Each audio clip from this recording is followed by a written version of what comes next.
Okay. That's the year. I did, okay. And which one are we doing? Just click on application.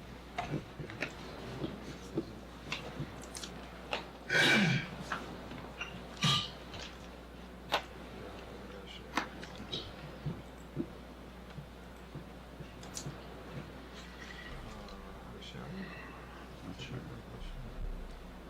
There's two share buttons. So maybe it's the other one.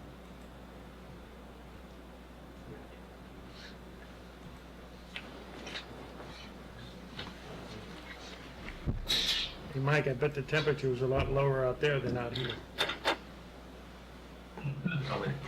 It was pretty warm today.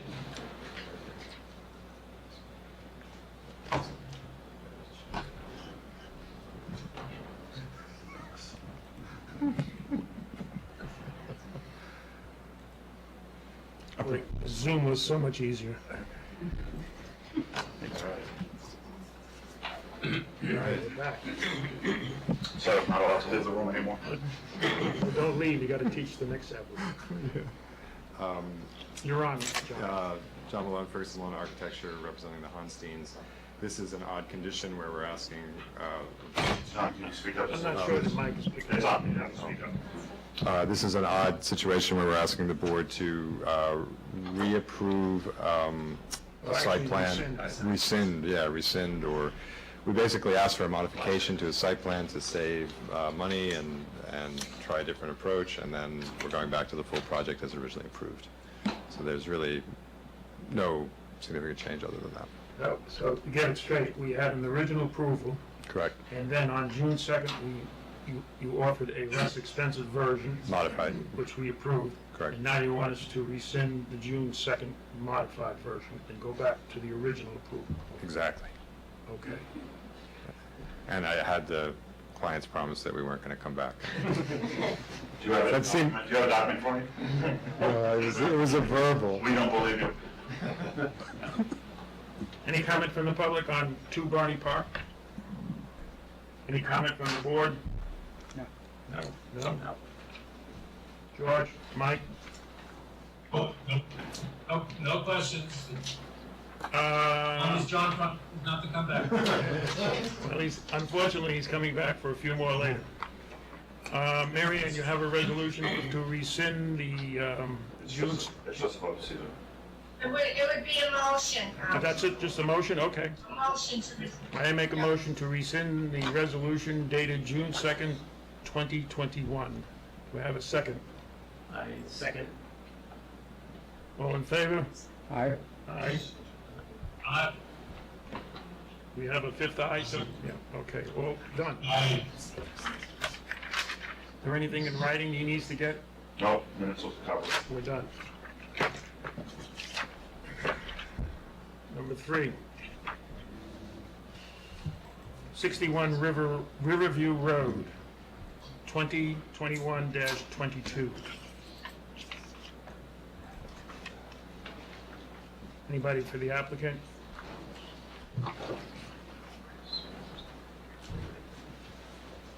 Is there anybody here for 61 Riverview Road? Move it along. No, let's, Go on to the next. no, does anybody from the public want? Does anybody want to speak on this from the public, other than the applicant, who's obviously not here? Anybody from the board have any questions? Let's just, Do we have any questions on this? yeah, let's vote on it. Yeah, vote. Mary Ann, can we just vote on this, even though the applicant's not here? It's your choice. I mean, I've got a resolution ready if you want to. Yes, let's move it along. I asked the board if they have any questions first. Okay. I did. Okay. Mary Ann, you want to read the resolution? All right. Yeah. By the way, if you don't know, hold on a second. In June 2020, what? I was going to introduce you as the village attorney, but that's all right, go ahead. Good. Okay. Whereas in June 2021, Matt Ryan applied for site development plan approval to legalize and renovate a patio at his house at 61 Riverview Road. And whereas Han Engineering reviewed the plans and in a memorandum dated June 1st, 2021, identified several items with the plans, most of which were addressed in a subsequent submission. And where Suzanne Nolan, the village's landscape architect, reviewed the plans and made a recommendation about treating the eroded slope adjacent to the patio. And whereas the planning board held a public hearing on the application on June 2nd and July 7th, 2021, it's a type 2 action under secret, therefore requires no environmental review. Now therefore be it resolved that the planning board grants the application site development plan approval of the improvements reflected in the drawings entitled Ryan Residence Patio Legalization, and I identify the sheets prepared by Stephen C. Kahn, architect, subject to 1, complying with the items in the Hahn memorandum dated July 6, 2021, and 2, preparing a plan to treat the eroded area adjacent to the patio and obtaining Suzanne Nolan's approval prior to the issuance of a building permit. Okay, can we have a motion to approve the resolution? Motion. Second? Second motion. Can we have the vote on it, Dan? I vote in favor. Caesar votes in favor. Kevin Thurman, aye. Favor? Mike? Vote in favor and authorize Sarah to sign for me. George? I vote in favor and ask Sarah to sign. We have the paper. While we're waiting for the signatures, 2021-26, number 4, is 2 Clifton Place. If the applicant can wander up, we can attempt to get the mechanics and the electronics working. I'll move that one on. They're not here.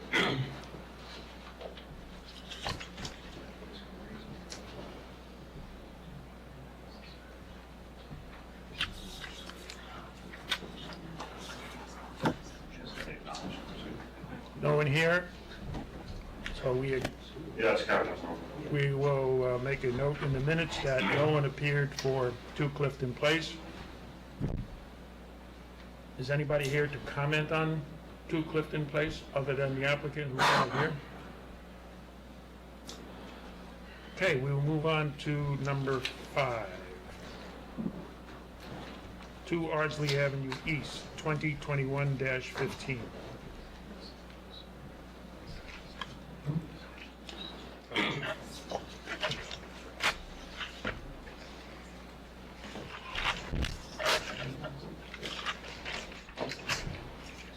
I'm glad we don't have to retrain you on this. Oh, I know, yeah. We're doing the rest of the night. I got it. See, I streamlined it there. You can see it. Yeah. You get back there, right? All right. I did last time. All right. So we received, I'm trying to think what would be the best thing to look at here. Find drawings.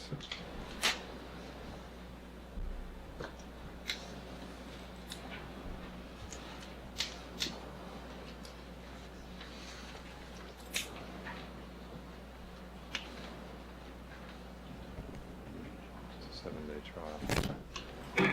trial. We received comments from Han. The remaining open items are related to... John, you didn't say who you are. Oh, I'm sorry, John Malone, Ferguson Malone Architecture, representing Keckman Greenberg for a swimming pool application. The remaining items that we have on the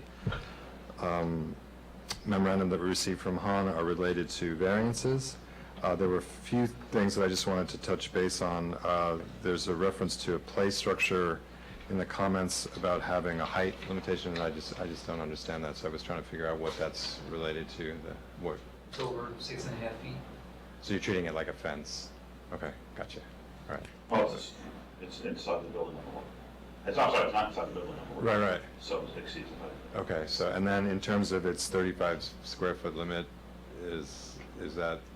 Since, Its definition in buildings, in the building section on the zoning code, okay, 35 feet, 5.5 feet tall. Anything after that is a structure.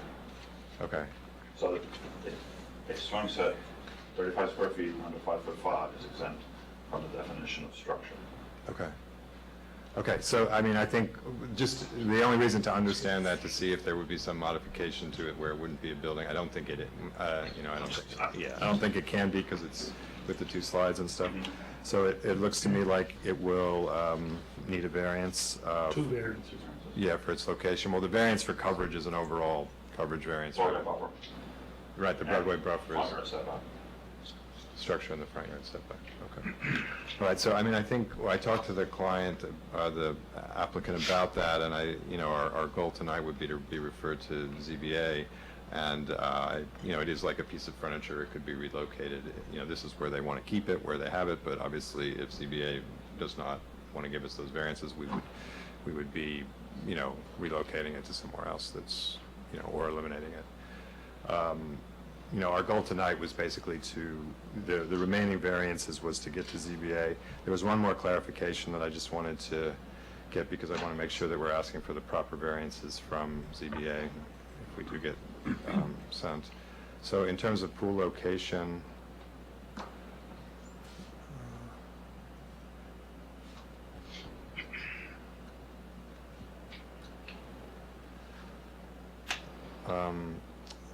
if you look here for the pool location, in my printed copy, I had it highlighted with a highlighter. So, but, here. But here you can't switch. I can't switch, I know. Let's just highlight it. But, so you could see there's two lines, there's two arcs in this area, right? And one arc is showing the side yard setback, and one arc is actually showing the pool setback. So pools are allowed to be in a side yard. They're not allowed to exceed the 20-foot setback. So the variance that we think is required for the pool is related to the pool setback. So this little triangle here is the portion of the pool that is not within the pool setback. And so in the comment we got from Han was that two variances were required. One would be a side yard setback one, and one would be a pool setback. But the pool, we think it's just the single variance. The other variance that we've requested in the past is, it's not always a variance, but it's a clarification that there's language in the code about the pool needing to be in, it's not in the rear yard, but it's in the yard, it's behind the wall that is the rear wall from the front street, from the street wall or the rear wall. It's just different language. So we usually ask for clarification in cases where there's two front yards. The wording is no further from the street line to the rear line, so you have to count both rear. Right. So typically what we ask for is a variance because we have two fronts. That's up to the zoning board. That's up to the zoning board, right. So that's what I was. To be clear to everyone else, the pool essentially needs to be behind the rear of the house. Right. From the street line. From It's the very, street. you have to use those words because it's not In rear this yard. case- Yeah. You're right if you use the word rear yard. Yeah, the pool's in the rear yard, but it's not, it doesn't That meet section the of language code- of that. That section of the code is different. And being that a corner house, there's two rear yards. Right. Yeah, but in this case, there's one, there can only be one rear yard apparently, according to our code. But the pool No, is no, 100. no, there has to be at least, no, there has to be at least one rear yard. That's what the code says. Oh, okay. But why aren't there's never two rear? Yeah, whatever. The code says there has to be at least one rear yard. No, I got you. But anyway, this is off point. So that, I was going to clarify, what we would be requesting is what we usually call it as a pool location variance, like for that section. Or a denial that you're allowed. Okay. All right. Is there anything else that anybody wanted to talk about? That was just the. Well, you need, as we briefly talked about, you need variances for the Broadway buffer for Right. the gym set. Right. And it exceeds 6'6", because by code, it's a structure, even though it's not a structure. And we'll treat the height limitation associated with a fence for that. That seems like the right one. Yes. Okay. The fence can't be more than 6'6", if I understand. Right. Well, it's a structure. It's a structure. Right. And it's outside the building envelope. Okay. Okay. I mean, I can whatever. I can explain that to them. I I'll got it. explain it, Yeah. I'll explain it in the denial letter, but it's the right one. All right. Sounds good. Well, you have a coverage variance. Right. You're looking for 7.2% over existing, Right. which brings the total coverage at 81.5% over allowable. Right. And that's unfortunately for the current owner, two previous coverage variances on this property. There, Prior owner. there's one. There's only one. I was told two. Yeah. There's only a single coverage variance. There was two variance requests. One of the variance requests when the house was originally reconstructed, That's one. but there was not a coverage request associated with that, because it was allowed within that coverage, because there hadn't been a zoning change that reduced the coverage amount. So there's only been one variance for coverage, and that had to do with the patio going in later. Check. Yes. Still compound variances. Yeah, but there's a single coverage request. Well, you can't, it's inappropriate to use previous zoning, if that's what you mean, because the powers that be changed the zoning because they didn't think the current zoning was adequate. So after it's changed, it would be inappropriate to still use the old zoning, which the powers that be felt was no longer appropriate. Right, I think what the zoning board used in there, when they gave the coverage, the second coverage after the zoning had changed and the zone had been And you upsized. said it, the second coverage, thank you. Yeah, but it wasn't actually. When the second variance request, the one that included coverage, Now, be it as it may, yeah, it's, right, the ZBA basically said it was due to the upzoning. when does a and they spear were become, fine when with does an it. arrow become a spear? Anyway, it's. Right. It's another coverage, additional 7.2. Anybody from the public want to comment on this? No. Well, this is a difficult site. I've had a difficult time going back and forth in my head on what to do about it. Right now, I'm in the opinion of it's really an overreach. There's so many variances. It's just an overreach, and I'm not inclined to approve it. I will canvass the rest of the board to see what they're inclined to do. Dan? It's a lot of activity, excuse me, there's a lot of activity at the site, but again, there were prior owners and prior histories to the property. We do have rules in effect governing such action, so I'm sort of inclined to decline it, but unless George or somebody has a viable argument to approve, or John. I mean, what I'm asking for, are you Let's declining finish the board first, John. referral to ZBA? Let's finish the comments from the board before you comment. Okay, all right. Yeah, so, yeah, I'd be interested in what George has to say, Okay. Kevin? being the architect.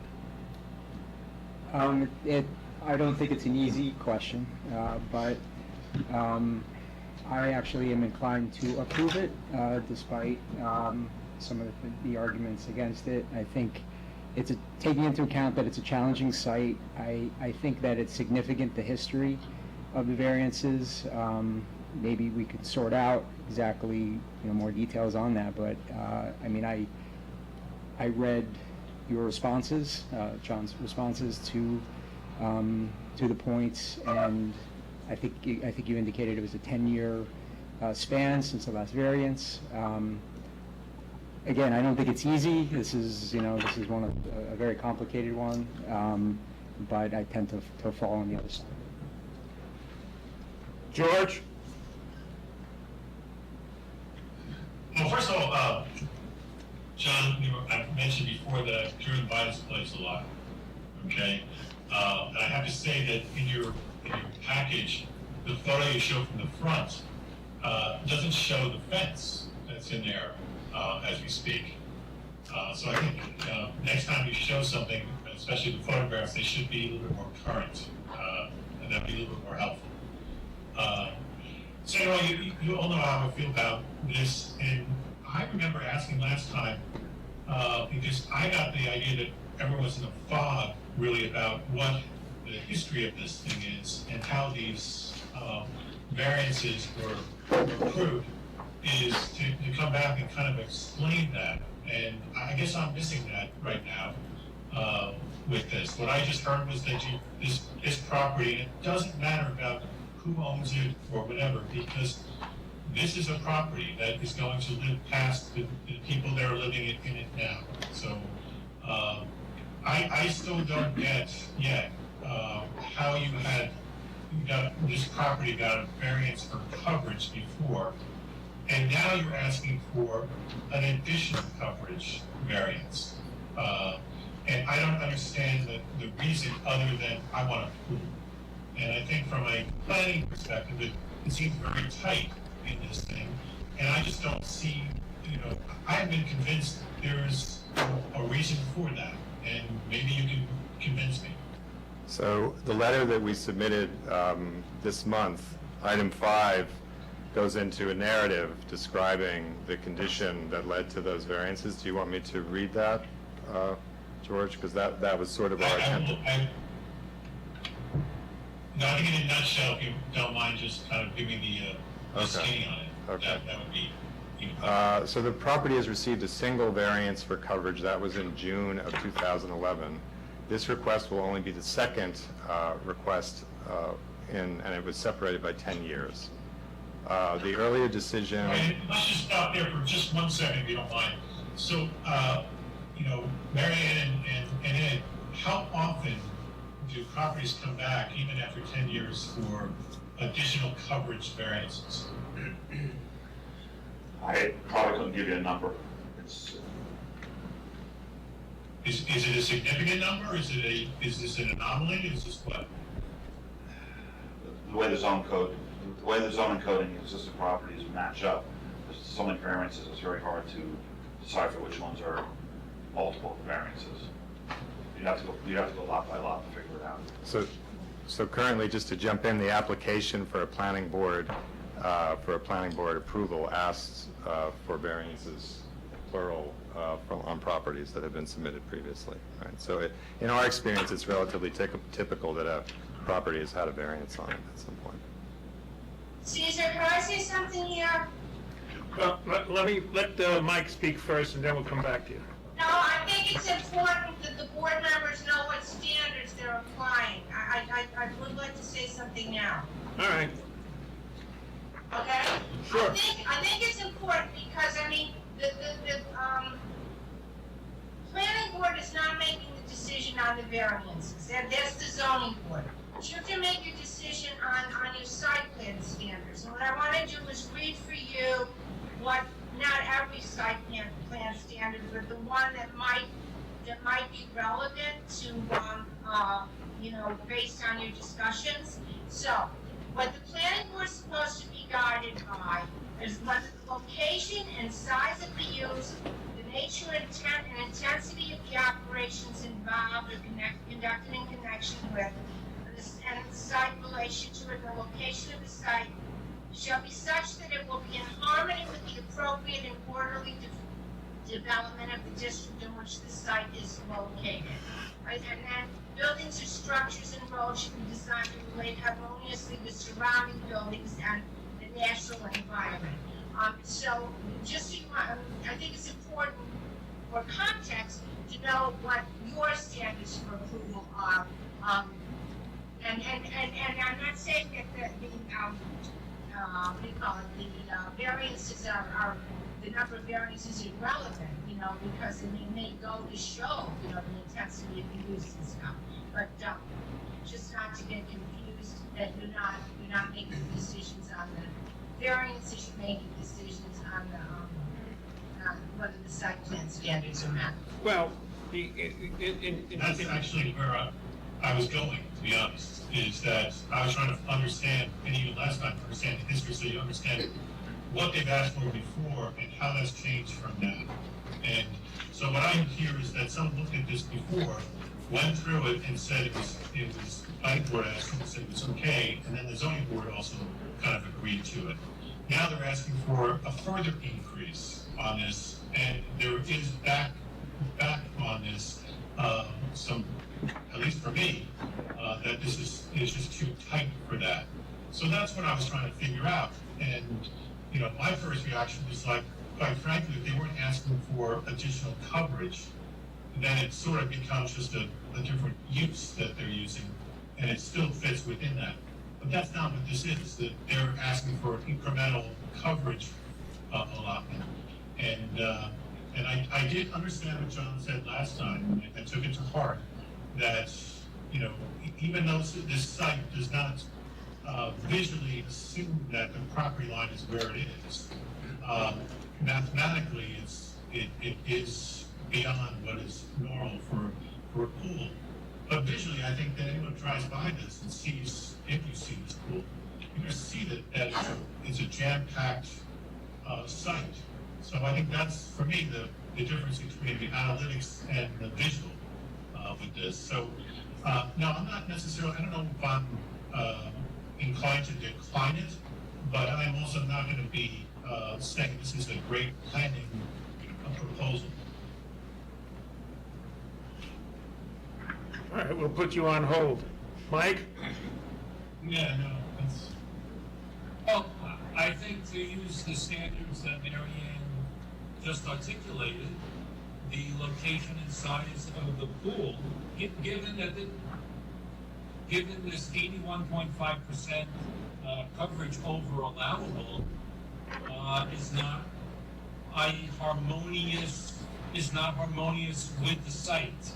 I think that the words that are used in the standard do reflect our concerns about the over coverage and it being a tight site for all this. So I'm inclined to decline it. Yeah, when Mary Ann read about the intensive use of the property, that's where I was going with. It's a little much on intensity, intense use. Now, given the information that we got, Dan, you wanted to hear from George and Mike?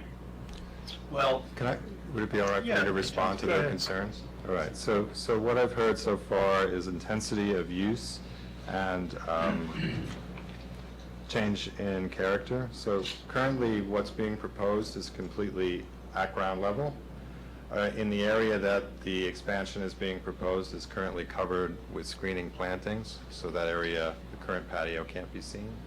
There would be no change off-site visually to what someone can see on the lot now versus what they would see after the pool was in place, right? There's the same plant buffer that's there now is what's being proposed to protect the pool, so there won't be a visual change. In terms of intensity of use, the change of use that we're talking about is a side patio where you might have a table and outdoor dining to a small swimming pool that would accommodate maybe 4 people. Both of those, in terms of use categories, are residential uses, are simple residential uses. The intensity of use refers to additional dwelling units and other expansions of uses or changes to commercial uses. That intensity would be within a standard residential use. In that neighborhood, there are a number of pools on both sides of Broadway in that area, some of them closer to the house, some of them further away from the house. Certainly that neighborhood has, probably in Irvington, more pools than any other neighborhood, right? So the pool as part of a residential use in that neighborhood is not atypical in any sense and is not out of character with that neighborhood in any sense. So in terms of use indicating that the change from patio to pool is an increase of intensity of use, I don't think that's appropriate. And then I think in terms of indicating that there's some visual impact that someone could perceive from either walking by or driving by or occupying one of the adjacent properties, I think that is inaccurate because there won't be any visual impact change. I seem to recall we asked for, I'm sure you provided it, we asked for a neighborhood comparison of what does 81.5% over allowable look like in the neighborhood. Yes, we did that. You bring it up on the chart, please.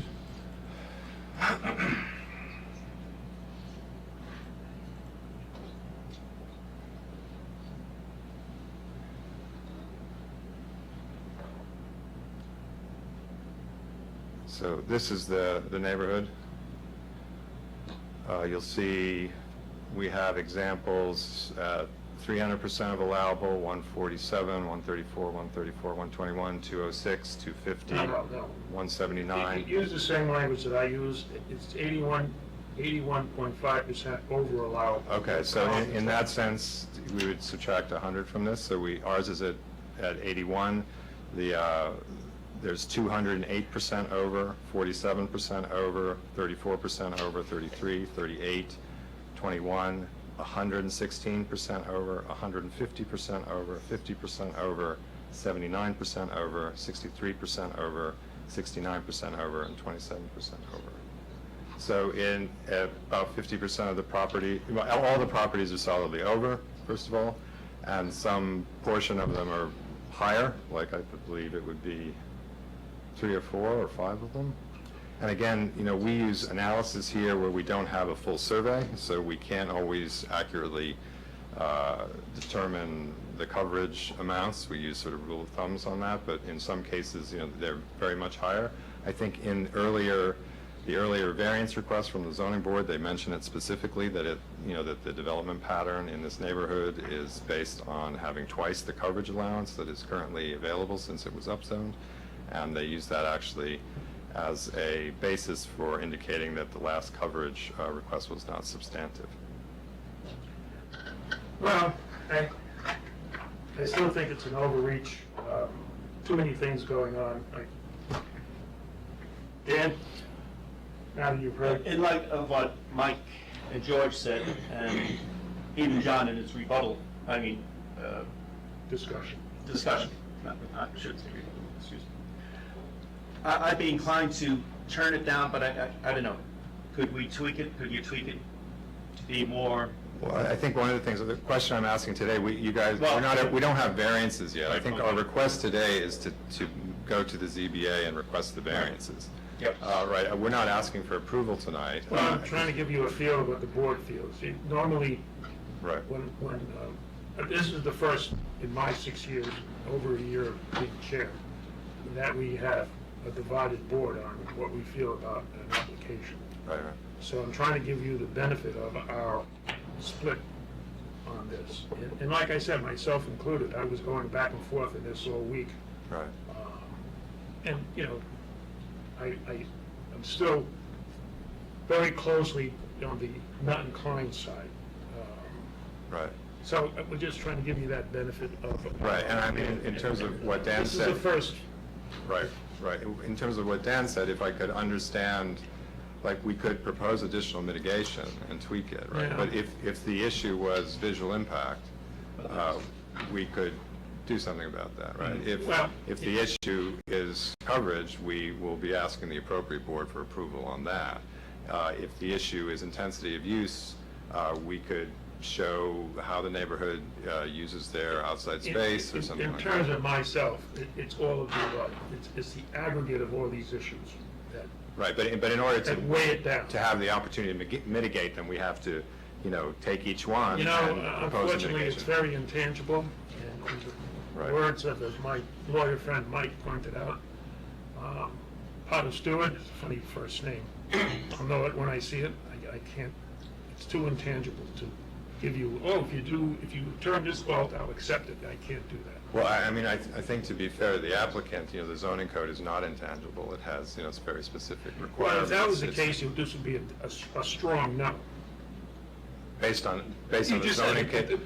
the village has codes. and No. That's not intangible. But the code, So if we want to do a non-intangible interpretation, it's no. the code that. That's why we're professionals and trying to work with But that. seriously, the code that it doesn't meet, we are going to the zoning board to request relief from. You're entitled. Right, so that's Let's the. finish the Okay. reaction to everybody's discussion. Dan gave you his, I gave you mine. Kevin, you have any new thoughts, having heard Mike and, I don't know, the only new thoughts, to consider what Marianne had talked about in terms of the site planning, right? In terms of, the word harmony is used frequently in that definition. So it sounds like a lot of people on the board have difficulty with the design being harmonious with the specific site. So perhaps there are ways to address that. So you were trying to find, if Specific, we were to yeah. go back and try to redesign this some way, what way would we redesign it? You were asking. How would we address that? So maybe to focus on that word and to look at the specific site and see if there's a way, whether it's that it's too tight in that specific area you put it, in relation to the house, in relation to the wall, the size of the pool, things like that. If there's any consideration to that, maybe it would help. So understanding harmony, right? Harmony is relatively ambiguous word. ambiguous word, right? It's not an architectural word, it's not really a planning word. It, in my understanding, what harmony means is it's similar to other development pattern in the area. That's how I would interpret harmony. Or that there's right? some sort of consistency, some sort of Right. thread and connection between Right. physical objects upon the site. Right, so in terms of the relationship of the pool to the house, I don't see necessarily a disharmony. And in terms of the relationship of the pool to the street or to adjacent neighbors, I don't see a disharmony because it's not visible. Right, so like, for me, addressing harmony in the abstract is not something that we can really do. We can address, specific things. If we can interpret harmony as its relationship to the rest of the neighborhood, we can give you more information about what's in the neighborhood. But just addressing harmony in the abstract is not something we can really do. Well, I happen to agree with you. Yeah. But I think other members of the board, it sounds like they don't. I mean, Right. I don't know if maybe examining what the front would look like, what the aerials would look like in comparison to we've looked at a comparison of coverage, and I know you've submitted Right. comparison aerials and comparison front views and things like that. Right. So that might help, This may help you. As far as I'm concerned, I was tilting one way, and then the playground became a bridge too far. I'm sorry. Okay. Mike, any further thought? Yeah, I did have a question for Mary Ann. Mary Ann, are pools allowed in side yards? Yeah, as long as they're behind the front, behind the back wall of the house. But I mean, that's the better one to ask that, but I'm pretty sure that's how it goes. I think you can have it in the side yard, right, Ed? Yeah, as long as the pool's no further to the street from the rear line of the building. Right. So when this pool is proposed, if this was being proposed and what was technically a side yard, would it be allowed? Well, now it's on a variance, because it's still closer to it's closer to the street than the rear wall of the house. That's correct. It's a little different than a pool in the rear yard setback. It's a pool no closer to the road than the rear line of the house. So technically, in that code, he has because it's a corner lot, he has 2 rear yards, only for that section of the code. So if there was a neighbor to the west instead of Broadway, the pool would be 100% in front of the back of the house. Correct. Got it, Mike? Alternately, It doesn't matter whether, even if it were a side yard, it would need a variance for the location. and alternately, Mike, if there was a neighbor on Ardsley Avenue, the pool would be entirely in the rear yard and would be allowed as of right. But Ardsley The Avenue is difficulty there. Well, Broadway's The also there. difficulty I have is I'm looking at this drawing, and it doesn't jive with my eyes when I look at the site itself. It's, to me, the pool is a much tighter fit given the wall on the east, and then where the steps are. I like George, go by there all the time, and the location, just to my eyes, looks like it's just it's being shoehorned in. So So, Mike, one thing I Wait a could, second, John, in order to put some numbers on what Mike talked about, how high is the retaining wall to the east and to the south? the retaining wall is about 5 feet at its tallest part and about 3 feet at another. So the retaining wall to the west and to the south obscure the pool, right? So I think what Mike is talking about, that the pool sits inside an enclosure with a 5-foot wall around it.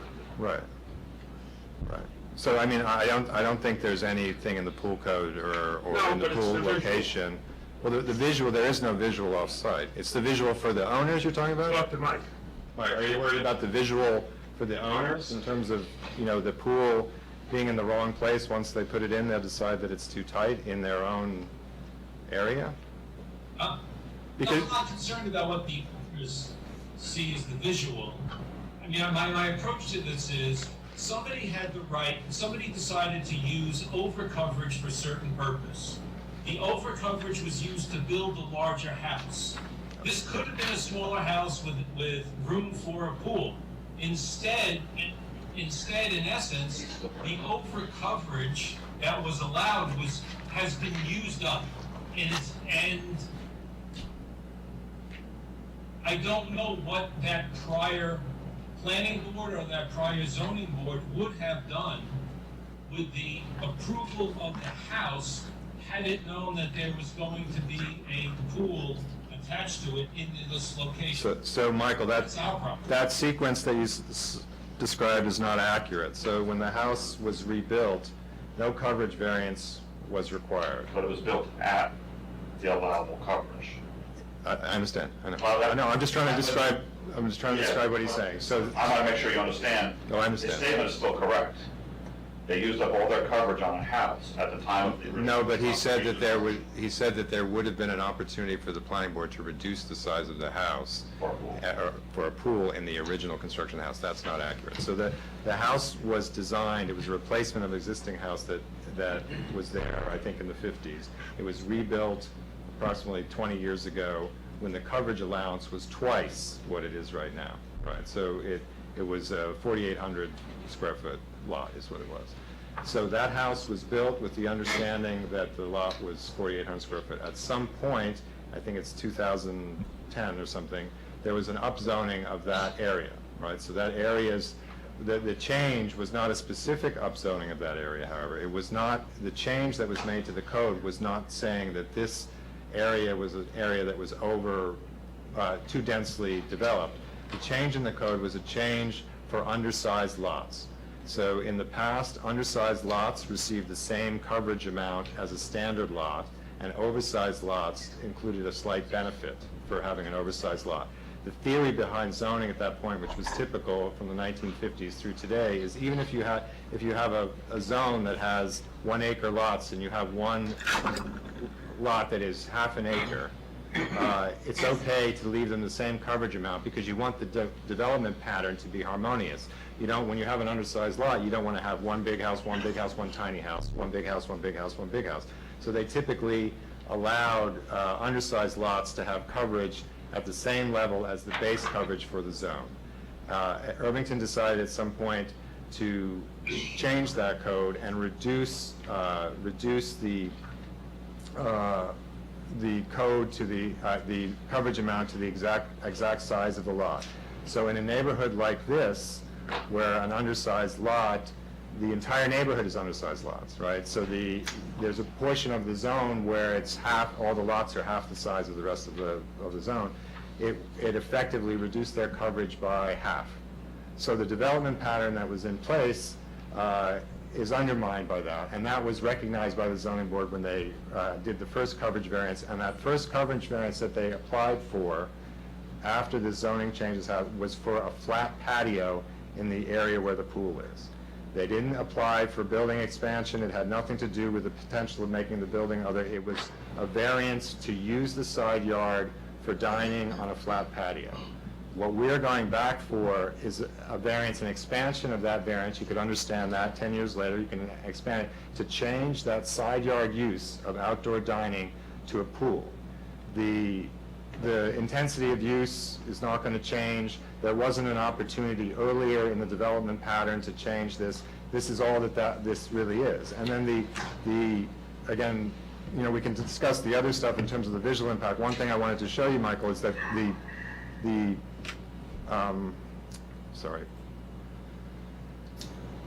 existing condition on the site right now, which I think is shown here, the fence and the planting is already in place, right? The retaining wall, the trees, the shrubs, the fence, the planting, the gate, everything associated with this area has already been in place, has been approved. The only change is that there's an existing patio here in the demo plan indicated as 1, right in this area. So that flat work, basically that flat work is being revised to be the pool, right? And that's the only impact that we're proposing on the site, Other than the jungle, than the, other than the jungle gym, right? I'm glad I'm not the only one who calls it jungle gym. Back in the day. Donnie, I could kind of question and go back to the demo plan, if you don't mind.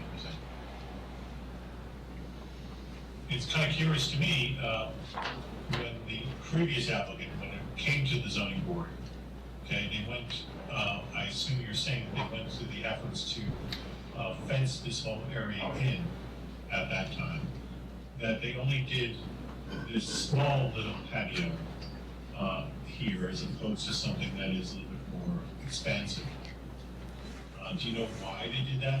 Do you know if that was some kind of compromise that was made at the time? So the variance is when you request a variance from the ZBA, one of the criteria that they'll use, there's 5 criteria and one Right. overarching one, and one of the ones is this the smallest variance that we can give you to provide you with the use or the benefit that you're looking for, right?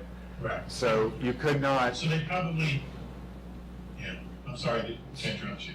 So they probably did go through the planning process, and someone kind of proposed to do it at this level, and then they went to the zoning board, which is a sort of standard way of doing this.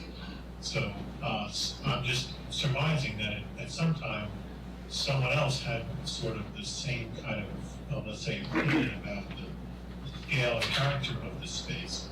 And I must also say again, you can correct me if I'm wrong, but I drive by this all the time, and I can always see those steps in the back. I can see right through this. So I would not argue, I would not say that this thing is completely obscured from the public at all. Okay, so I'm not saying it's wide open or anything like that, but sometimes statements like that can be a little bit more accurate about it. so the There is a visibility to it, not a big one, but there is somewhat. right, and the pool is at grade, George, that's the only reason I said that. I know you can see the steps from the street, you could see Well, you were them. very clear about saying that you couldn't see into this, and I just want everyone else to understand that that's not completely accurate, just based on my experience with this. So I think that again, it gets back to this thing that I'm not that interested in all the variance story. I just want to know the backdrop to this. Is to me, it always gets back to the same thing. This site looks smaller visually than it really is. And it becomes a planning perspective of like, well, then what is that harmonious look? If I'm going to say, wow, that looks really tiny of an area. And I will also say that I spent July 4th here, and I took my wife over here, and I didn't say anything about it. I said, yeah, I want to put a pool over here. And they said, where? And they showed where it was, I showed them where it was going to go. And she had the same reaction. So I'm using that more as a test of the visual impact of this, even though it's going to be low, even though the accuracy and stuff like that, that it is sort of kind of an anomaly on this site in that you do have a bigger site than what visually appears to be. And it all has to do with that road and how that kind of defines, and your wall, it defines your property visually as much smaller than what it really is. So, for me, I'm going to say that I think from a planning perspective, it isn't necessarily harmonious because of the conditions of the site, not the analytics of the site, the actual numbers, but the visualness of that site and putting a pool in here. I also understand that I don't really, it's the owner's perspective to have it so close. That's not a concern for me. This is more about how this fits within the site and what that means for later on. Okay, so I understand from this side, and I think it's a thing that one has to be kind of careful about. So I also understand that you can go to the zoning board without us. Okay, that's your prerogative. Is that correct, Marion? Yeah, you can go to the zoning board. Yeah, anytime. But But they're gonna want it, the zoning board is going to want to know what the planning board recommends on this. Absolutely. Correct. And I know from experience with other zoning board chairmen, that's something that they always look for, and sometimes, like at this point, it sounds like there is a difference of opinion in the planning board. I think, there's two things that I would ask. The client is willing to explore mitigation that would reduce the visual impact. I think the starting point would be to try to identify what visual impact we're talking about, because it's hard to mitigate something until we know what that specific visual impact is. So we would ask the board to provide us some direction on what additional mitigation they would want or what visual impact they would be. And in the meantime, before we put additional work into the project, we would like to make sure that these variances are something that we can receive, because again, it wouldn't make sense to put additional work beyond where we are until we have variances in hand. Well, I mentioned the jungle gym or playground. That was a tipping point for me. Okay. So that would be the elimination or relocation of I it? just said it was a tipping point for me. Okay. Mike, have any other thoughts, given what George said and what John was discussing with George? Mike, No, I don't have any other thoughts. did you still have your same original thought? What are you inclined to do on this if it came? I'm not inclined Okay. to, Dan, anything new? Nothing new. I'd be like Mike, tending to say, no. Kevin, No change. you're okay. I'm okay with it, yes. For right now, it's 3-2, which, if it came to a vote, that's what it would be. So since we're not voting at this point, can I ask those that are against it, what mitigation, what would you have us change? I know, Caesar, what I think your focus is, Well, but... Again, it's just a bridge too far. No, yeah, I understand. So I think I understand what you're saying there. But I mean, in terms of Mike and George, in terms of, you both said harmonious and visual impact, could you help me figure out how to further mitigate that to convince you both that this is something that will not have a negative impact?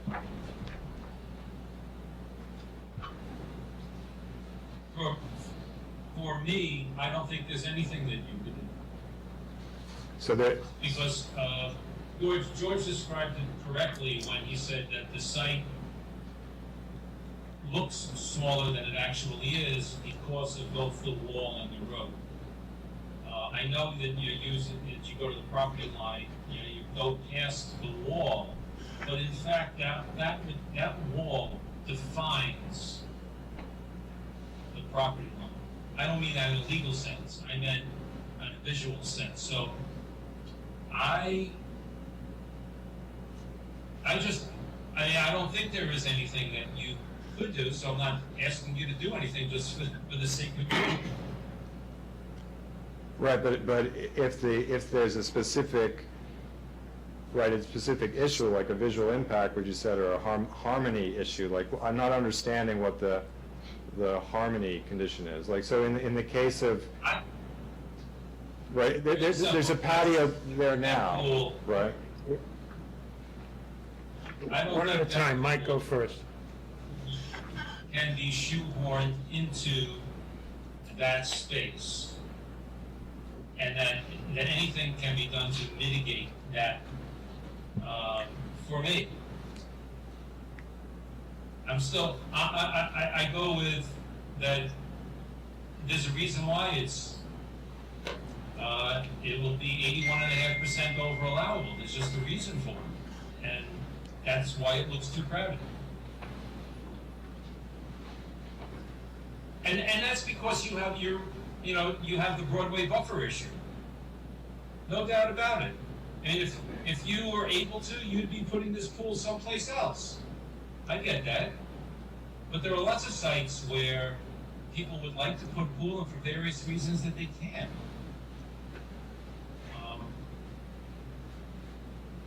So I'll let George speak about it on a much more technical basis. Anything further, George? I have nothing technical. The only thing I would say is that I sort of, I understand what Mike's saying is that, John, the last thing I think you want to do is to further enclose with hedges and such, because then it's going to make the house and this property look even smaller than what it is. So, and I keep on thinking about all of the pools that you've either brought to the planning board or others have brought to the planning board. And I have never experienced one that is so intimate as this one that I can remember. And so that's why I think I've had a hard time with this. I mean, it stinks because I actually think that we should have a pool. But I just don't see how this site says, please put a pool in.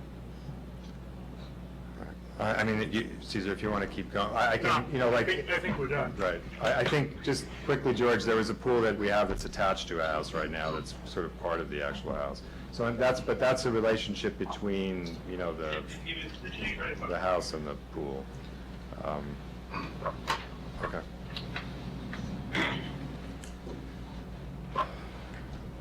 You're talking about the one that's over at near Fargo Lane. Right, yeah.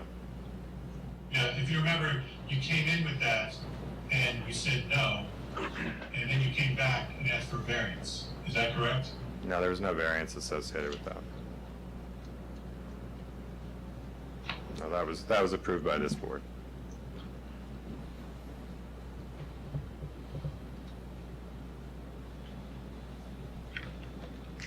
We done? Anybody else have any public involved? Can we say something? Just come up to the microphone and identify yourself. Hello, I'm Beata Kekman. I'm Igor Greenberg. Firstly, thank you so much for all of the thoughtfulness, and this is not our first meeting. You're the applicant? Yes. Okay. At the address of the application, okay. Yes, we're the applicant at 2 Ardsley Avenue East. So first of all, just to say, this isn't the first meeting. This is quite a number of meetings, and we really appreciate your time. That's the first and foremost, because you guys are being very thoughtful in preserving the neighborhood, and that's why we moved here, because we love what the neighborhood stands for and looks like. With some of the discussion that's taking place today, we did want to just address, and I know John had mentioned a couple of these points, but just to kind of reiterate, we do have a patio there that is literally being replaced for the pool.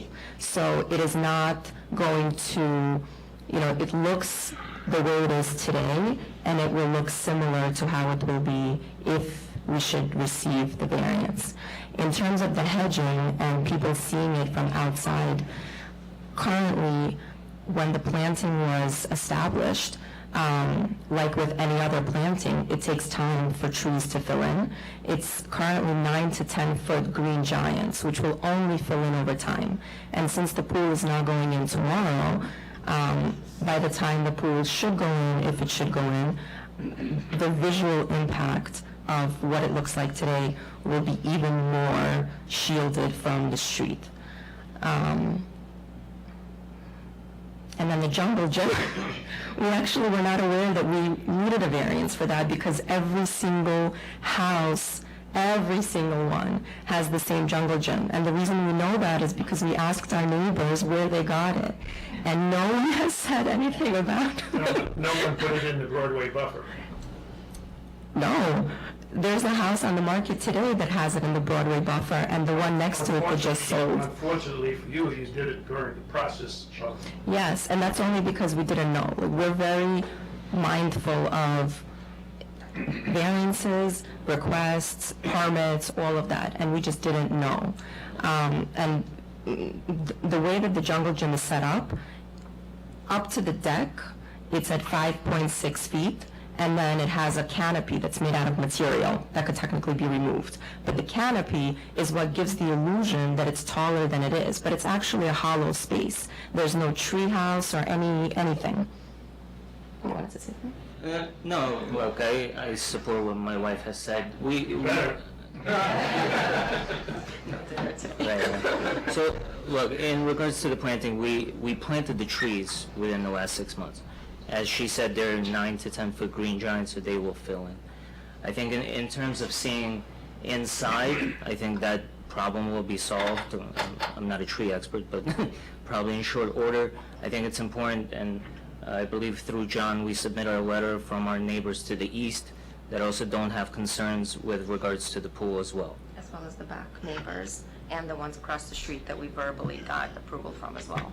So in terms of, harmony and, I think it's important to take into account, what our neighbors think, and, we either have letters or verbal, no comments from all of them. With regards to the play gym, to be frank, we'll take ownership that, we should have gone to a board. It's completely on us because we didn't. Might have asked your architect. He's busy enough. You should see all the materials that he brought. We didn't know. That's something that will certainly go in front of the zoning board and ask. I would certainly hope that wouldn't be the tipping point for us with regards to this project. I do feel like it's slightly separate. Also, with regards to the overage, I think Michael made a comment that we're shoehorning. I would disagree with that. So our current coverage, we're about 78% over. I believe we're going up to 81.5%, right? So the actual incremental change is 3.5%, and we are... Actually, it's 7.2%. Yeah, the change, that little change was the jungle gym. Oh, sorry, jungle gym. It's still only an increase of about 245 square feet. So it's a minimal increase, but we are getting rid of an existing structure that I think has the same impact as you look in through the fence. And one more thing to add, at the time that the variance for the existing structure was made by totally different people that owned, and one could argue that what they thought was important to them, which was, their kids were older and they wanted to use it for entertaining. We want to use it for our 2 young children who would much more enjoy a pool than a flat patio. So it also should be taken into account, that it was prior ownership, prior people's decisions that shouldn't affect the current people's way of life, if that could be made. Yeah, unfortunately, it's the same piece of property.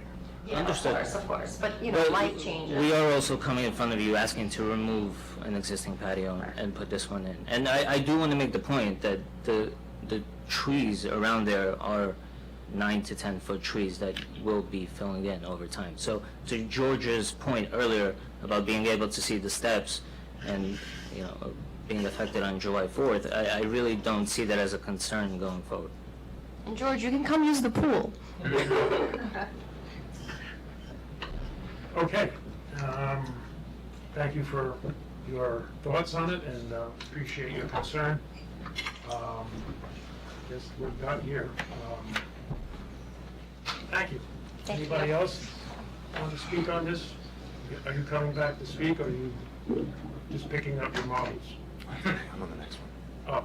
Oh, I'm not sure you're going to need the next one. Just hold on to that thought. We're done with 2 Ardsley Road. I saw some newcomers come in. Was anybody who walked in late here for Clifton Park, which we skipped over? Okay. So you are next. Next being, if I can get my glasses on, I'll read the numbers. 2021. Wait, Caesar, I'm sorry, are you taking any action on, what are you doing on towards the avenues? We're not doing anything. We're not taking a vote, we have nothing to vote on. The zoning board, were you gonna communicate, did you want to talk to the board about whether they want to communicate to the zoning board? Well, I haven't been authorized to send a denial there. well, we're not denying it. Yeah. They can go to the zoning board. Thank you, Sue. I'd rather not deny it, I'd rather the zoning board try to look at it from its own merits without, No, I'm not. because right now it looks like a denial.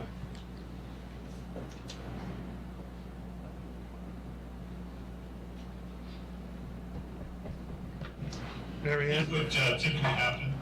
Excuse me, Sometimes George? what happens with this kind of stuff, at least it's happened in the past, is that a memo is sent to the zoning board so they understand, or the chair talks to the other chair just to say what's happened here. That's typically, or at least sometimes that's what happens. Well, I may communicate with the chair, or Ed may communicate with the chair. Ed and I will discuss that.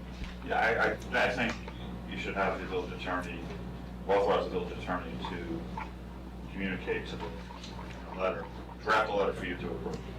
You hear that, Mary Ann? Draft a letter to the zone, draft a letter for me to sign regarding, Well, to review and approve. to review and approve, and then sign if I I approve. can't hear you. I'm suggesting that Caesar ask you to draft a letter to the zoning board with the planning board's issues at this time for Caesar to review and approve. And indicate we have a split board, and we're looking for, there's many variances, we're looking for what their views are on the variances. We can talk later as to the body of that. I get it.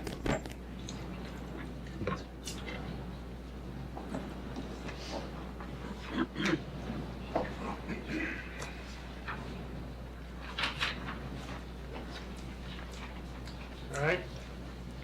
All right. You ready for the next one, Mary Ann?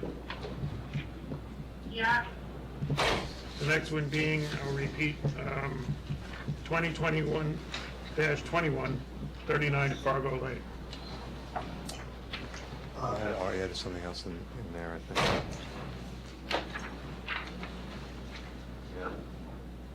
Number 6. Nope. Number 6 is 39 Park. John, I was going to go first. Yes. So I'm Robert Leonard. Please, You got the money. Hi, everybody. I'm Robert Leonard. I don't know if you saw me on the video 2 months ago, but this is what I look like. My wife is home with the kids. She wishes she could be here. Can I either sit down or use the lectern?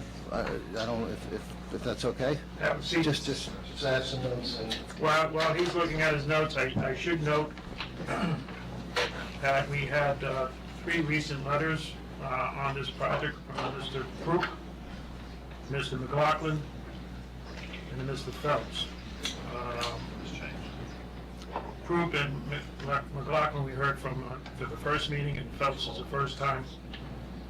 Crook and McLaughlin, the gist of their letters is that there should be more alternatives. It wasn't really in-depth alternative analysis. And Phelps was interested in the size of the building. Phelps is on Fargo, the neighbor to the south. McLaughlin and Crook were on the Meadowbrook overlooking the site. You're up. Thank you very much. I'd like to thank the planning board. What's your status? So I'm Robert Leonard. I own 39 Fargo with my wife Vivian. And so I'm the applicant, and I'm very lucky to have John Malone represent me as the architect. So I'd like to thank the planning board for taking the time to review our submission and discuss our plans. You know, in light of kind of the discussion, the emails from the 2 neighbors, and then the letter from Mr. Hernandez, those are the 3 neighbors that are behind us that have raised some issues.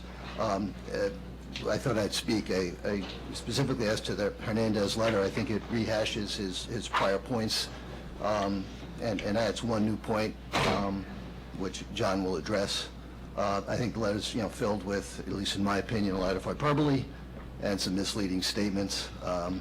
John, I thought it best if maybe I speak first and give you guys and girls, or I should say people, I apologize, give you people how, my wife and I view this and how we'd really like to be harmonious, with the community. So we viewed the initial planning board meeting 2 months ago, as an information gathering session. We wanted to hear everyone's concerns so that we could address those that we can address. While we spend significant time working through siting the house and considering the dimensions and the configurations before our initial submission, we very much appreciate hearing your constructive comments and suggestions. and took them to heart and into account in what John submitted a couple weeks ago. I also appreciate the matters raised by our neighbors. Nobody wants to have their partial winter views obstructed. I get it. I wouldn't either. But the world doesn't stand still and life moves on. Communities develop. Removing a 1,600 square foot house built in 1954 and replacing it with a house, with our house, will increase the property values of our neighbors, period. Values are principally determined by comparables in the area. Viv, my wife, and I, want to be part of the Irvington community, and we want our 2 young boys to go to the Irvington schools and to hopefully play with the children of the prior applicants. We're hoping this process can be done soon, so we can start building and have Ryan start kindergarten in Irvington in September of 2022, rather than where we're currently living in Scarsdale. Viv grew up in Westchester, and I lived in Ardsley for 25 years, and we spent a little over 3 years looking in Irvington for a house, and we were finally lucky enough to find Fargo. As I had said 2 months ago, we can't wait to join the community. So let me just take a minute and put our proposed plan and the matters raised by our neighbors into context. They have varying partial winter views of the water through the leafless trees from their patios. I assume they have similar, better winter views from the windows in their houses on the first and second floor. I also don't know whether they have any other water views across other people's properties. I must tell you, I'm not sure. They're sitting huddled on their patios during the winter, looking at their views. From late April through November, I believe they have no or almost zero water views from their patios. It's unclear what they can see during this period from their first and second floors. I would think it's minimal at best. So during the period from late April through November, our house would not obstruct their view of the river because they don't have a view because the trees already there obstruct the view. So what I really think we're talking about is the obstruction that the new house would cause during the seasonal period from the end of November through late April. And I think we can assist them with those views from their houses, which I will touch upon later. If the real objection, however, from our neighbors is that we're erecting a house that will impact their views of the beautiful trees in our backyard, that is, they now see really only trees and air in our backyard, and once built, they will also see our house, then that's a different story, and that's not a issue under the View Preservation District. Let me take a minute and talk about Fargo Lane in the neighborhood. Fargo Lane's one of the prettiest streets in the town. I believe one of the neighbors, in a letter they wrote a couple months back, said so as well. Fargo has multi-million-dollar houses on it with beautiful landscaping. The current house on our property sticks out like a sore thumb. All of the houses on Fargo and all of the houses on Meadowbrook, that's the road behind us where the neighbors are, including the 3 neighbor houses directly behind us, are 2-story houses, just like we're looking to build. A number of them appear to be higher in height than the 28 feet in height we proposed for our house. Also, a number of them have variances for lot coverage. We are not seeking a variance for coverage. Given the topography of the area, all the neighbors have beautiful views of our backyard. It's like a park for them. They don't want it changed. Again, I get that. Change, who wants that? We want to maintain and enhance the beauty of our backyard and add a beautiful house to it. And in the end, I believe that our 3 neighbors will appreciate the end product of our work. We're not looking to build the largest house on Fargo, nor are we seeking a variance for property coverage, square footage, setbacks, or height, as others in the neighborhood have done. We're fitting clearly within the building code requirements for all of those items. If we don't build this house, the next buyer, or the buyer after them, is going to want to build a 2-story house commensurate with the size and beauty of the other houses on Fargo. No one today is building a 1-story house. I can't see anyone on Fargo, or for that matter in town or on this board, wanting a house sited with dimensions and configurations that don't befit the neighborhood and the setting. While we appreciate the good faith intention of our 3 neighbors to suggest turning the house sideways, which would have the back of our house facing our neighbor's driveway and garage, and our access to our backyard would be through a side door or would be through our front door. And we would encroach on some large trees that are there, and I don't think our neighbor to the north would be happy with us doing that. A sideways house would be completely out of character for the neighborhood and would stand out like a kind of Frankenstein house. That's not what we're looking to build. It's not actually going to give the neighbors the same view that they currently have during the winter. It might help lot 19, but I think 15 and 17, it might actually hurt them more, putting the house where it had been suggested. It seems that they just don't want us to build a two-story house, even though each of them have a two-story house, and everyone else in the neighborhood does too. Nothing in the View Preservation District rule provides for not having a second story, or for that matter, any height restrictions. We did not spend almost $1 million to buy the property so we could build a single-story house of maybe 2,500 square feet. No one would. If, however, this is really about whether we can or cannot build a two-story house on the lowest elevation on the property with a roof line that's 7 feet and more below the code, then, I would please ask, the board to tell us that, so we're not going to waste your time and we can consider what other options we have. What we have done in considering options is, before we bought the property, I did look at the view preservation rule, which was 224-151. Nowhere in the rule does it say anything about limiting the height of a house or restricting a house to one story. It could never have been intended to do so. The operative words are best siting, dimensions, and configuration so as to cause the least possible obstruction of the view of the Hudson River. The VP district rule does not say that you cannot totally or partially block a view of the Hudson River. It does not establish in homeowners the absolute right to maintain their view of the Hudson River, no matter how seasonal or partial it is. So what's the purpose of the View Preservation District? For that, I looked at section 224-149 of the Village Code.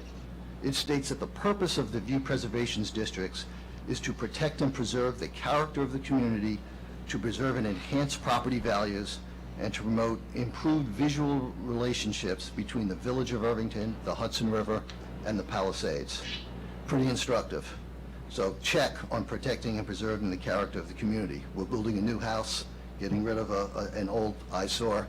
The house will, fit the Fargo landscape and, demonstrably increase values of the houses around us. Check on promoting and improving the visual relationship between the village and the river. What we want to build doesn't impact the village and the river. There's no mention in this of the purpose of impacting individual people's views. And then check on preserving and enhancing property values. The increase in value to our three neighbors behind us by taking an old house we bought for less than $1 million and turning it into a house worth over $3 million will be much greater than any diminution of value resulting from reduction of their partial winter views from their patios while increasing the winter views from their houses. Again, we'll talk about some tree removal. I took a quick look at Zillow and at prices of their houses and prices of the houses on the other side of Meadowbrook from there where people don't have winter views. While I'm no expert and Zillow's not an exact science in any way, shape, or form, I didn't see any real value assigned to their winter water views. And I think any real estate appraiser would agree with me that, increasing the value of houses is the biggest value increase for the other people in the neighborhood. I wish I could build a house without bothering our neighbors in any way. They can be my neighbors for potentially a very long time, but I can't. And so we're trying to do the best we can in designing and siting the house to be the least obstructive. And that's why we have it at the lowest possible place on the property, and why we even reduce the height of our 2 floors in the subsequent submission. And that impacts us. That has a smaller height and less value to the home. So we're thinking very hard about how we can take down some additional trees to open up their winter views from their houses, and plant smaller desired trees in locations that won't impact them. So we started this whole process, speaking with various architects and John Malone back in June of last year. If there was no view preservation district and we didn't care about our neighbors, the best siting for this house would be further back on the hill. It would give us better views. It would give us a much more elegant entrance for the house. And it would, but we determined that was a non-starter because of the view preservation district. We didn't want to waste your time by starting with a non-starter. We could have had our initial submission show our house, 50 feet back, and then negotiated off of that. That's not who I am. That's not how I want to do things. What we presented is really what we really can do with the site. So for months, we worked with John on siting the house and taking into account how it would be in the view preservation district. We considered all the angles, locations, and building heights, and what we initially submitted was, in my view, the best siting, dimension, and configuration for the house in light of the partial views that they have during the winter. We considered trees, the tree roots, and drainage. And what we came up with was a compromise for us. It's not, what we've submitted isn't our ideal house. It's as ideal as we can make it and still want to live there.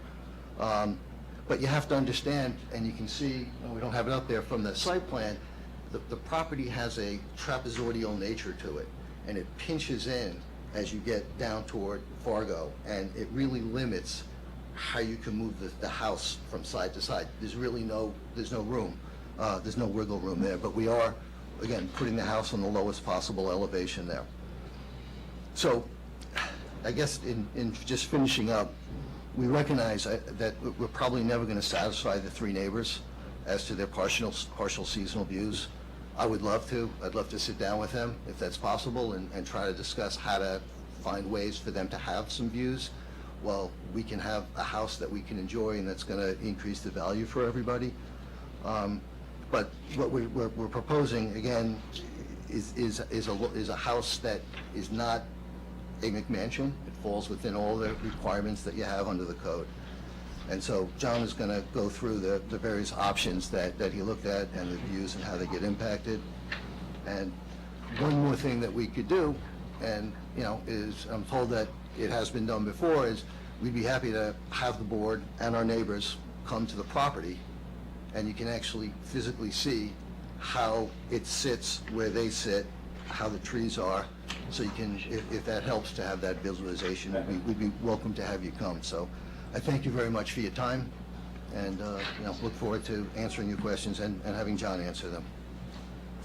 Thank you.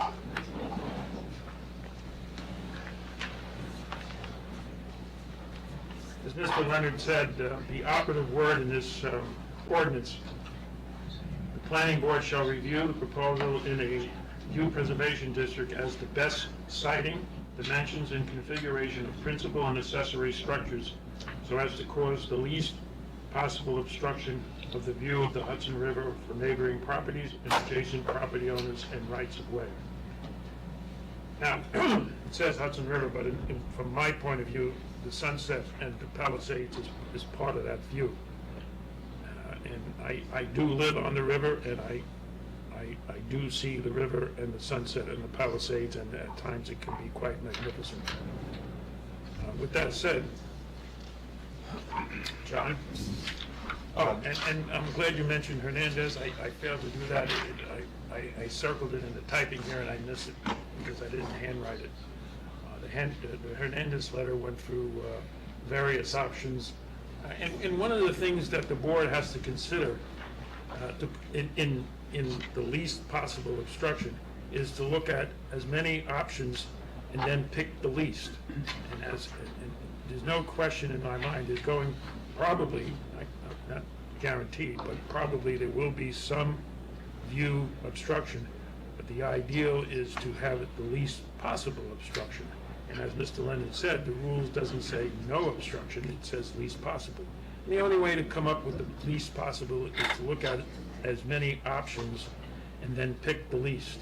And as Mr. Hernandez said, and I might agree with it, I think there can be more options looked at in terms of roof lines, the ceilings, interior changes, which I understand you already made some interior changes. different siding. And by the way, do not confuse sighting meaning location and sighting, S-I-G-H-T-I-N-G. We'll say location. All right. So I'm going to assume, we did receive a memorandum from Han that listed civil-related stuff, and I'm going to assume, you know, everyone understands that we haven't submitted most typical site plan stuff because we haven't have a final location for the house based on our discussion. So. Right, you have a lot of drainage issues. Yeah, right. Tree issues. Oh, by Right. the way, speaking of removing trees, let me get this up in front. We don't want you removing any trees that have nothing to do with the construction. If such a case is your desire, any tree removal that is not involved in construction would have to go to the tree commission, not us. Okay. So if we did a tree removal that was related to trying to mitigate a view preservation issue, that would be something that we should go separately to the tree commission before we Correct. came back to you. Okay. So what I was going to say is I will focus on just going through the visual impact analysis that we provided that includes just a few options. And I think the point of that would to familiarize the board with some of the constraints that we're working with and sort of the way in which the siting of the house or the location of the house affects all three views and, you know, has different effects on different views. Just to touch base on what Robert was saying before, some of the reasons that we choose one option and another option is that, you know, the siting of a house typically, there's a lot of criteria that goes into it. There's impacts on neighbors are one of the criteria, but there's a lot of other criteria driving it that you guys all understand. You know, the relations, in this case, the relationship of the front of the house to the street. So that's an obvious one. Views from the house, the proposed house, and privacy from that house. Both views and privacy, those are all considerations that we're trying to balance, you know, within the design of the house. And view protection for off-site neighbors is only one of those many criteria that have to be balanced. One of the things that comes into play on this site is because it is a slope site, and because we are trying to make an effort to put the house at the lowest elevation within that site and as far back within that site as possible, is access to the rear yard is a limiting factor, which I would try to understand, let you guys understand. So as you move a house at a certain elevation and move it back into the hill, if you move it further and further back into the hill, eventually that hill would be engaged in the lowest level, right? So if you move the house further up in the hill, you have a situation where a sloped house is a split level, right, that has a walkout basement or a walkout lower level. So you know, as we move the house back into the site, in order to have access out of the rear of the first floor, you would potentially have to drag the house up. I think that's something that was sort of hard to explain last time, but I just wanted to say that is one of the base constraints about in terms of configuring it. And I think one of the reasons why when we initially looked at rotating the house, why that's not an option right here, because what happens with rotating the house is it starts to engage the hill, and when it engages the hill, you have no access out of that level, which means you have to lift the house. And if you lift the house to get access out of the ground level, out of the rear of the house, you have more negative impacts on two of the properties. And it's an improvement potentially for Hernandez at 19, but it has negative impacts on the other. So just as an explanation as to why you're not seeing as many options as maybe neighbors would have wanted or as the board would have wanted. And, you know, I've spoken with the client about potentially expanding those options if we need to clarify that. But so what's shown on the drawing right now is basically three options. The red line that's shown here,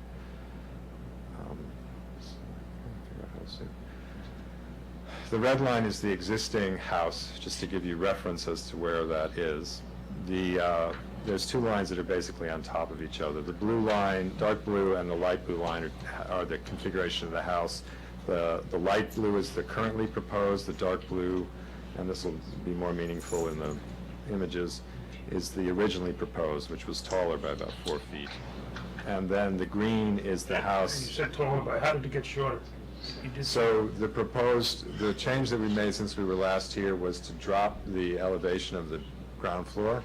So there's, if you look at the changes to the site plan, there's been additional grading in the front yard to drop. We basically dropped the first floor of the house as low as we could without affecting the trees along the street. So there's certain existing mature trees, tree 1, 2, and 3 in this, that if we drop the level of the house any lower than what's proposed now, you would start to grade and affect that root system, or the house would be effectively lower than the street and it wouldn't work, or the yard wouldn't drain. So we did by lowering the house and then also lowering the ceiling heights at both levels. So we had an 11-foot floor-to-floor that provided for a 10-foot, a little less than 10-foot ceiling, and now we've dropped that to, a 9-foot ceiling, and on the second floor, a smaller ceiling, 8'6" ceiling. So what we've done is basically collapse, reduce the size of the house and pushed it down into the site. And what you'll see is that does have a positive effect on the views. So this plan just sort of and then the option, the two blues are the location where we've shown it, and then the green is a modification of the design that leaves the garage, pulls the garage back, but moves the house forward so that the house is in line with the front face of the existing house. This is just a test to see if the visual impact is improved if we take the similar house and pull it forward. And this green house that's pulled forward, the green outline is also the lowered option. So it's basically, I forgot same, what is that? But it's iterative, right? So the first one, the dark blue is going to be as previously designed. The light blue is going to be the lowered, which is what's currently proposed. And then the green is going to be the lowered one, pulled forward, but there's additional modifications, but pulled forward. So the first property that we're looking at, which is indicated on the plan as A, is 19, which is Hernandez. The location of the shots that we used were based on the shots that were provided by the owner of the winter views. So we didn't take alternate shots to try to indicate that what they were seeing in their drawing, what they were seeing in their camera wasn't accurate. What we did do is go to the house and confirm the lens type that they used for their shot, make sure that the lens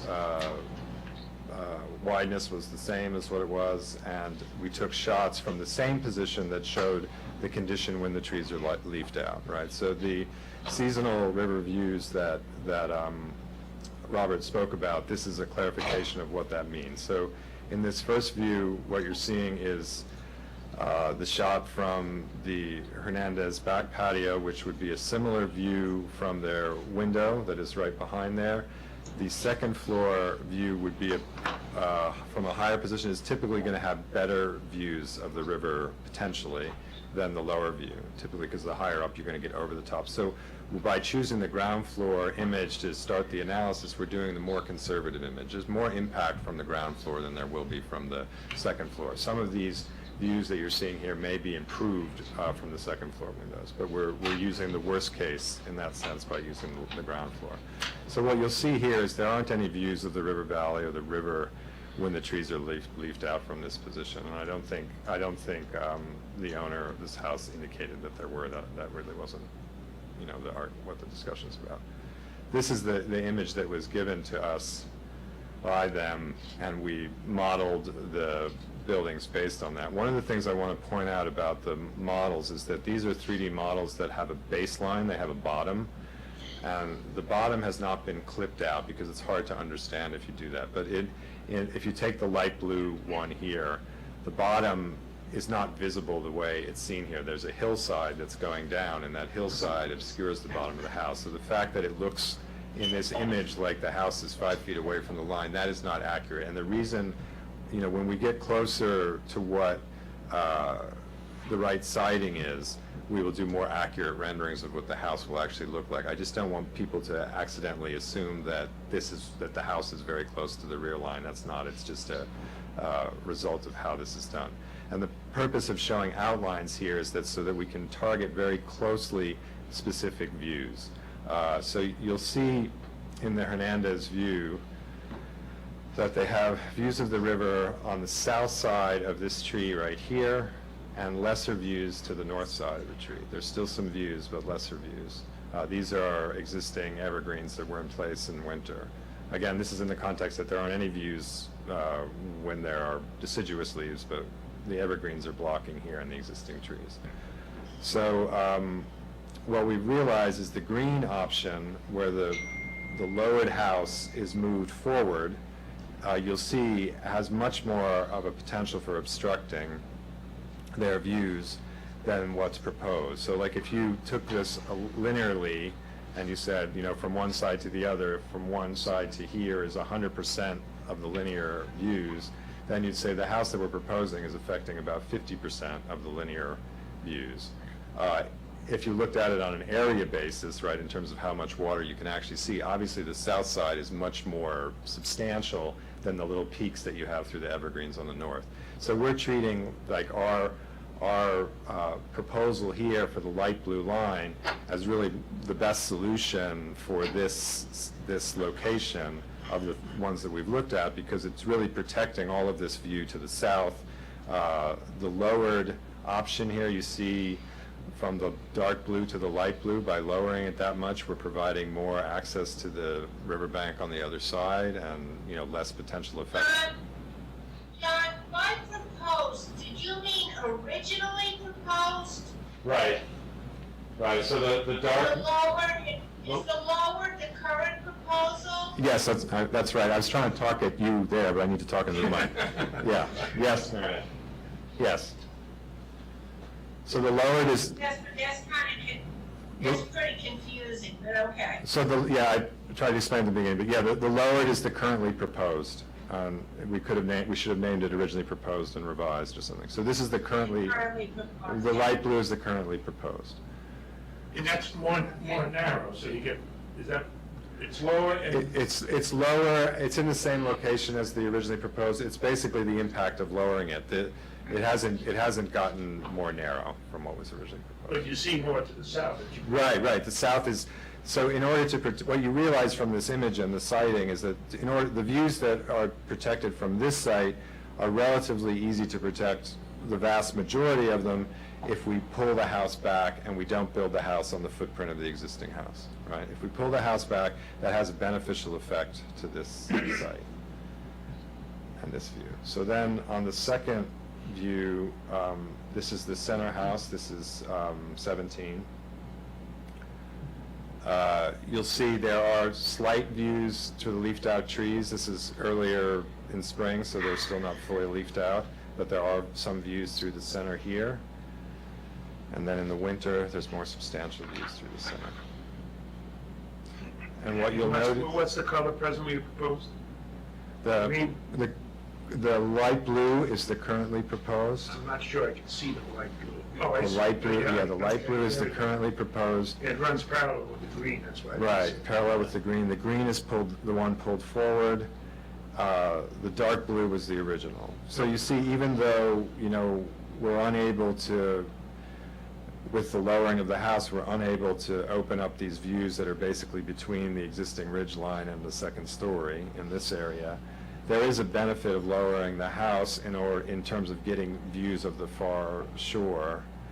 And what you'll see here in this area, there is a benefit of the option that is pulled forward, the green forward. So there is like a little bit of a benefit in this zone of additional views. So, you know, the question and the reason we didn't choose the green one is we think that the benefit in this view to this owner is minimal compared to the potential loss to the Hernandez site by pulling it forward, right? Like so, and that's something that we wanted to try to, we're always going to be in a situation of trying to balance the impacts on different sites. I'm not sure what happens to the left, to the south there. Right, to the south. So there's not really views to the south. Their views are kind of limited. Their views are limited to, you know, the north side of the existing house, and unfortunately, the views are directly over the ridge line of the one-story house. The light blue produces more of the palisades. Yeah, right. I mean, this is the thing, that it's not, you know, it's a better approach. One of the other things we're showing here is trees that are indicated to be removed. right? So these trees that are indicated to be removed that are related to the pool construction, there may be an effect of the removal here that would mitigate the loss of this. Basically, we're keeping this side of the building lower, and by removing these trees along this section, they may open up additional views. So the last. John, the other question is, why are some of those trees colored funny? I'm sorry, those ones that are colored funny are ones that are indicated in the drawings currently to be removed. I think that was indicated at the front. So everything that is colored Well, is the gray trees, right. was it funny? Yeah, the gray trees are the sort they of, related to construction? they are related to pool construction, right? Okay. So the numbered trees are trees that we would propose additional tree removal that would have more impact potentially on their views. Like in this case, there's an evergreen TR25 that if you took that out would potentially open up. And these two, TR17 is the same tree, and it's a black cherry that's in fair condition. Now I'm confused. The trees that you're pointing to, the TR25, Yeah. they're not gray and you're going to remove them? No, What's the difference? no, these are the ones that you could consider, if you read the preamble or the text underneath this, these are ones that we could consider removing to mitigate the loss. Okay. Right, I right, thought so. you said you were going to remove it because. I think I misspoke. I thought you said. Yeah, I think I misspoke. You're removing it because of the pool. Yeah, no, so the gray trees are removals that are related to the pool. And this removal over here, this lump of evergreen over here is dying, so it's being removed because of its condition. Speaking of dying, our landscape architect said that the tree report should be an arborist, identify who it is, number one. Oh, it's Malcolm McBurney, it's her guy. And the status of health of all the trees. Yeah, I think that's in there. So we'll just confirm that, yeah, Malcolm did it all. That's aside, but let's And not forget it. it was done before the trees were leafed out, and there's actually a tree that you'll see in this one that is now shown to be removed, which is dead. The written report. Yeah. And Yeah, we'll respond to that. So this is 15, and this is the leafed out view, and you'll see there's no river view, so, there's no, the variation between the various houses. And actually, this view, one thing to note is it would be very screened. Whatever house construction we do, the impact of the actual building will be much less in this view, from this property. This is their winter view. It's a similar condition to the center. Again, it's hard to follow the light blue because of the green. Right, so the light blue, there's not a huge difference between the light blue and the green again, so here's the area. In terms of elevation, but in terms of the south impact. Right, so the south, again, there's not really views to the south, and the view that we do see behind the tree is beyond the building, all of the proposals. So what you see again is that there is a benefit from coming down the 4 feet, from the dark blue to the light blue or the Right. green. See more of the palisade. Right, you see much more. And then if you zoom in, you'll see there is a slight benefit between the light blue and the green, which would be the one where you pull the building forward. But that slight benefit, again, we would say the slight benefit here to this view may not be we don't believe is worth The expansion on the south. on the south side, which is significant, which we can go back to, but And it's. again, the gray tree is removed because of the pool. This removal was not shown in the original proposal to be removed. It's shown removed now because it has died. So, And Malcolm did not indicate that it was dead originally, but he said it was in poor condition, so he got it right without leaves on, so it did not leaf out. One of the things about this is that we can't predict this, and this is why I think Robert said a site visit might help people, but the removal of this tree could open up views of the Hudson to the south that aren't there now. It's hard to determine because when everything is leafed out, it is hard to figure out the whole line down to the river, like if they're evergreens down to the river. even though it's dead, you still need, it looks like it's a regulated tree, you still need to get the tree commissioned if it's not part of the construction. Right. I think this one would probably be part of construction because it's Okay. unsafe. It makes it easier. Yeah. So, and then this is the area here where we've indicated 2 trees that you would potentially consider removing. to expand views to the north. So basically, the loss of view here to the middle, you would try to propose tree removals here that would mitigate and put that back.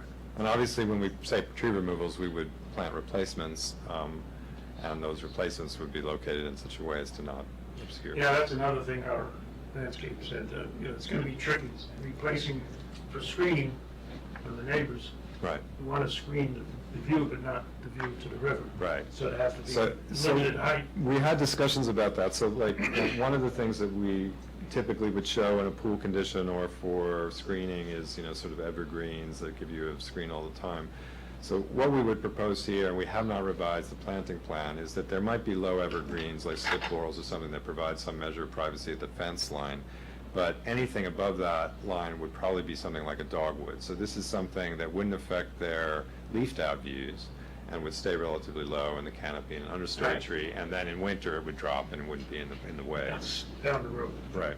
That's the one with the actual building. Right.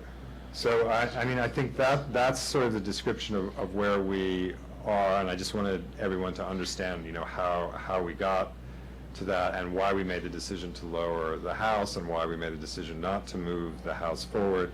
In terms of, the downside of potentially rotating it, I can go through that quickly. We did, have a paper, but I can discuss it here.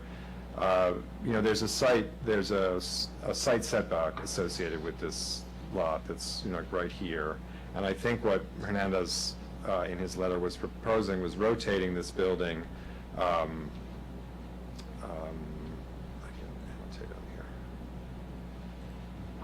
here, was to rotate this building against this lot line.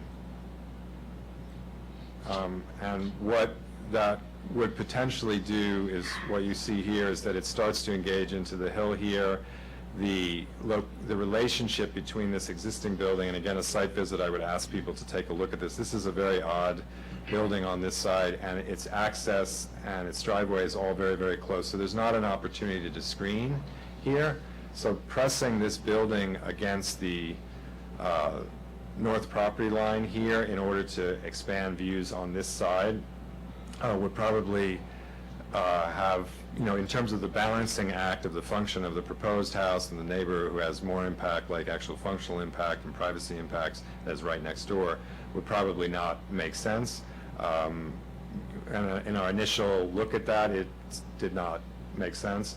You'll see here that the rear of the building would start to engage the hillside.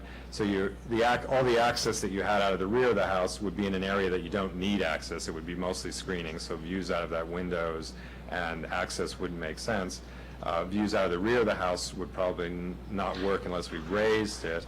And, so access, calling this the front and this the side, once you get the garage in there, there wasn't a real way to make that work. If we pull the garage further back in, again, the garage is a two-story garage. As it moves up the hill here, it would expand beyond this blue line. Once you move past this blue line, you have more impact on Hernandez. So we couldn't necessarily move the garage forward because there are setbacks, so you can't move the garage into this side. So site access is a problem.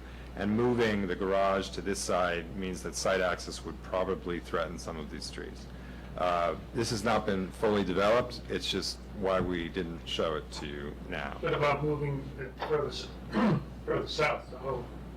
So the further south, again, if we go back to, as we This move... way it would alleviate your issues with the north property line. Right, like if we moved it further south, basically the impact that it would have, I gotta quit this. You can do it, John. Let's see, maybe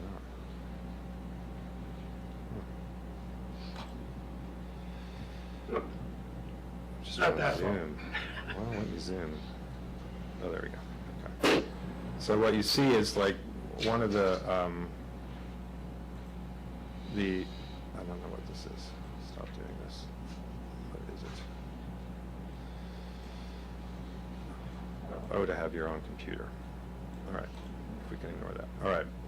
So as we move the house to the south, moving the house tight to the north, the potential that it has is that the impact for Hernandez is this corner of the building right here, No, I'm talking about the rotated one. yes.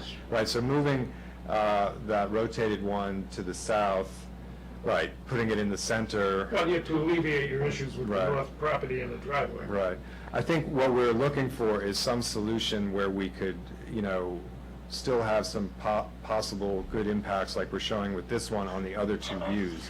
So one of the things about rotating the house into this corner over here is that the two-story portion of the house now hugs this line. And if you notice from the earlier examples that we're showing from the other two things, this drop in this area and this lowering on this side is how we were getting to some better conditions here, was associated with that, especially on this one. You'll see, like, by having this drop and lowering on this side, we'd have it. By rotating it, what you're doing is you're going to put the mass of the house, you may not get this benefit.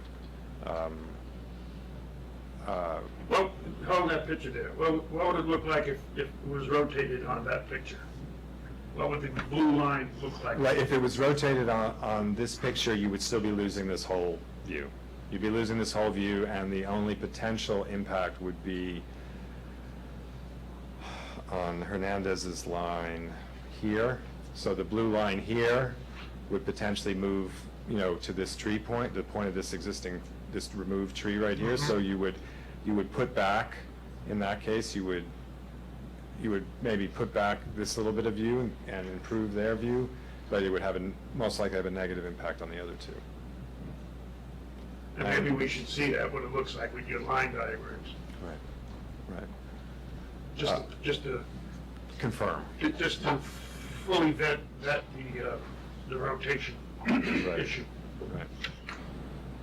Right.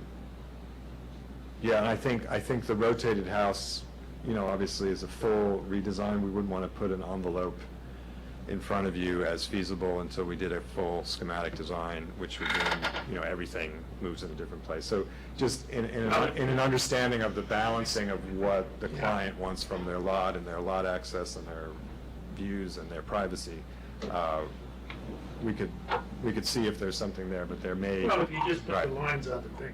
Yeah, we could see. Yeah, we could see. Right. In-depth Right. redesign. We just want to see what the box looks like. Right. Right. And then, it may be de minimis, the gain. Right. Right. So is there somewhere else you guys want to go? Is that, I thought that was going to be the focus for tonight on this. That is the focus. Let me hold the board here. If you don't mind, I'm going to just grab some.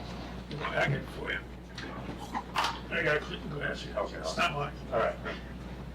Don't even worry about that part. You better. Oh, the venom.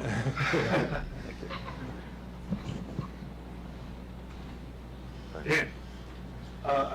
Mr. Leonard and John both expressed opinions and thoughts on the property, which certainly alleviated some of my concerns after reading the neighbors' concerns. So, those are my thoughts. Kevin? Thank you both, first of all. This is, John especially, this is a second very difficult application the same night.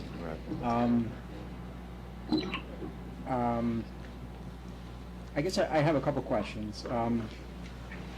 You discussed the reduction in the height of the floors. So we have an 8.5 foot on the second floor, and 9 foot on the first floor. I think so. That's right. And so and that reduced the total height by 4 feet.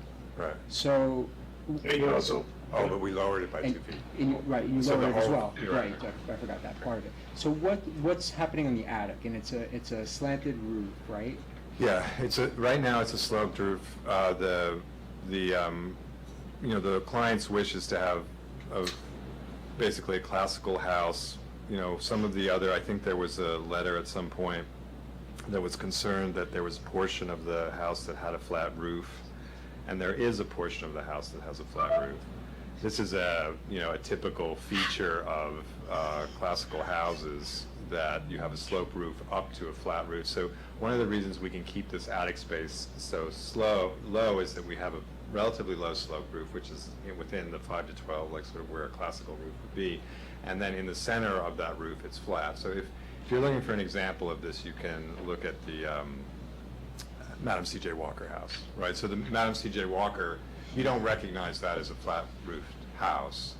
It has sloped roofs, but the whole center of that house is low-slope flat because of the way the house is You don't configured. look down at the. Yeah, you don't look Walker down House. at it. So I think in this one, when we do a more detailed rendering, if you looked at those views that we were showing, they are, where that line was flat, at the green and the blue line, where that line was flat, that was the parapet of that roof. There's a little parapet associated with that, which hides the actual roof area. When we get a position, we can look at that more closely and see what you're looking at in terms of the roof. I think, again, if we did a two-story house with a full gable roof, the ridge goes up, right? We're at a lower level now. One of the reasons, if you want pitched roofs and you want two-story houses, like this, I think there was a discussion, I think maybe it was in the Hernandez letter, of potentially doing an attic, where you had an attic space and you occupied the attic with dormers and stuff like that, and you didn't have any flat roof, and you came up to an attic. That's similar to the house that's next door, that's to the north of us. The height of that house is like 35, 37 feet high. And because by the time, if you don't have the flat roof that we're showing to do that, and even the dormer volume in order to occupy the full level of that space, you're going to end up with a much higher ridge.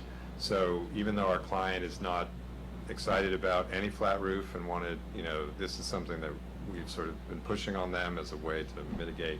But we don't believe that the house in most views is going to look like a flat roof. It's going to look like a classical house. And there are conditions where, classical houses you could see from above and they still don't look, they don't look like a commercial building or something, if that's what people's concerns are. All right, Kevin? I guess I don't have any other questions right now. Okay.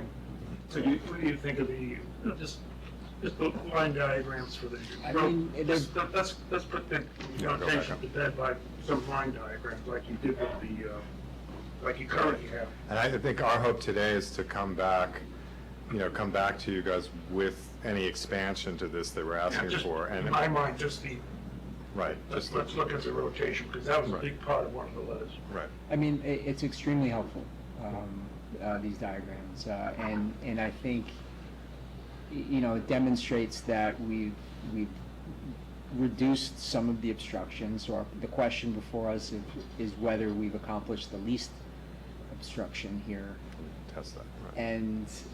And it's hard, I don't know that I have an answer to that quite yet, and I think, I'm curious what other board members' questions they might have. But I think we're getting closer to something. Yes. Michael?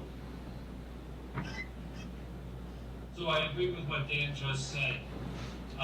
What those in attendance should understand is, certainly, my understanding is that this is the first time that we've really had to apply the view preservation. First significant time, Trying to yeah. do it in a way that sets a standard, I think, for future issues that will come up, and we already have one someplace else in the village where this is going to be the case. I start from the premise that the owner has the absolute right to build this house on this property, and how we balance that against the rights of others. And the others in the View Preservation Code are not just the 3 homeowners on Meadowbrook, but the public, since it's also supposed to preserve views from public ways. And as many times as I've walked that neighborhood now, to get an idea, there are no obstruction from the public ways of any views by this proposed construction. You can't see anything from Meadowbrook when you're walking on Meadowbrook. I think that the question for us is simply having John do the homework to present us with what we can say is the siting with the least obstruction possible, given all of the circumstances. And I think what he's done has gone a far way in helping us do that, especially in the current or the revised proposal to lower it by 4 feet. And I can understand that others want to see some other alternatives in order to be able to say that this particular one that John's showing us in the light blue is the one with the least obstruction. But that's my thinking on it. Okay, thanks, Mike. George? So I'll just echo some of these things. But to start with, I think the important thing is it isn't, I do believe that the owner clearly has a right to build a house on this site. But this site has a specifically different criteria than my house, or actually mine does too, and perhaps yours might as well, is that they enacted this law to help preserve the views that others have to start with. And that's why, to me, this is yet another criteria that the architect has to kind of work with and follow and try to mitigate any kind of, to the best possible extent. It's done all the time. Berkeley in California is full of this. The Oakland Hills are full of this. People fight tooth and nail about their visibility. In the city, we have areas where they're landmark districts, where they have to build mock-ups before the Landmarks Commission will approve it. So this is not a necessarily new thing or whatever. And there are rights to both the owner of this property and to the neighbors. And those have to be respected, both, in my opinion. So I think it is important to follow suit. And John, there are other ways one could do this. And John has kind of explained it directly that his direction has been based on what his client wants for this house. And he wants a specific kind of house. And I think that what one has to look at too is that how does that work with what impact that has on the neighbors? Again, specifically for this site because of this whole view preservation thing. And so I think he's done a good start for this. But there are clearly other ways one could skin this cat by having different levels, different heights, some 1 story, some 2 stories, and such, that haven't been addressed. What he's done is taken a house that his owner would like, which I don't really mind, and showed what the impacts are. So to start by saying that, he's made good efforts by, changing where we first came from, one has to look at it in terms of, was that the best way to start? So I'd say, John, you have to continue and try to, and as Mike said, explain to us or show to us that this really is the best possible way, and there aren't other options one can do. And those have to be thoroughly vetted so that everyone can say comfortably that we've looked at it, and this is probably the best possible solution for this. And that agreement of that has to keep in mind both the neighbors and the owner's wishes. That's my feeling. Okay, John? Yeah, I was just going to wait to go through the whole, is that everybody? I think so. Before you close it up, let me ask, is there anybody else in the public who wants to speak? So that John can address it and we could address it? Alex Hernandez, 19 Meadowbrook Road. This is my backyard. Raise that picture up a little bit so we can...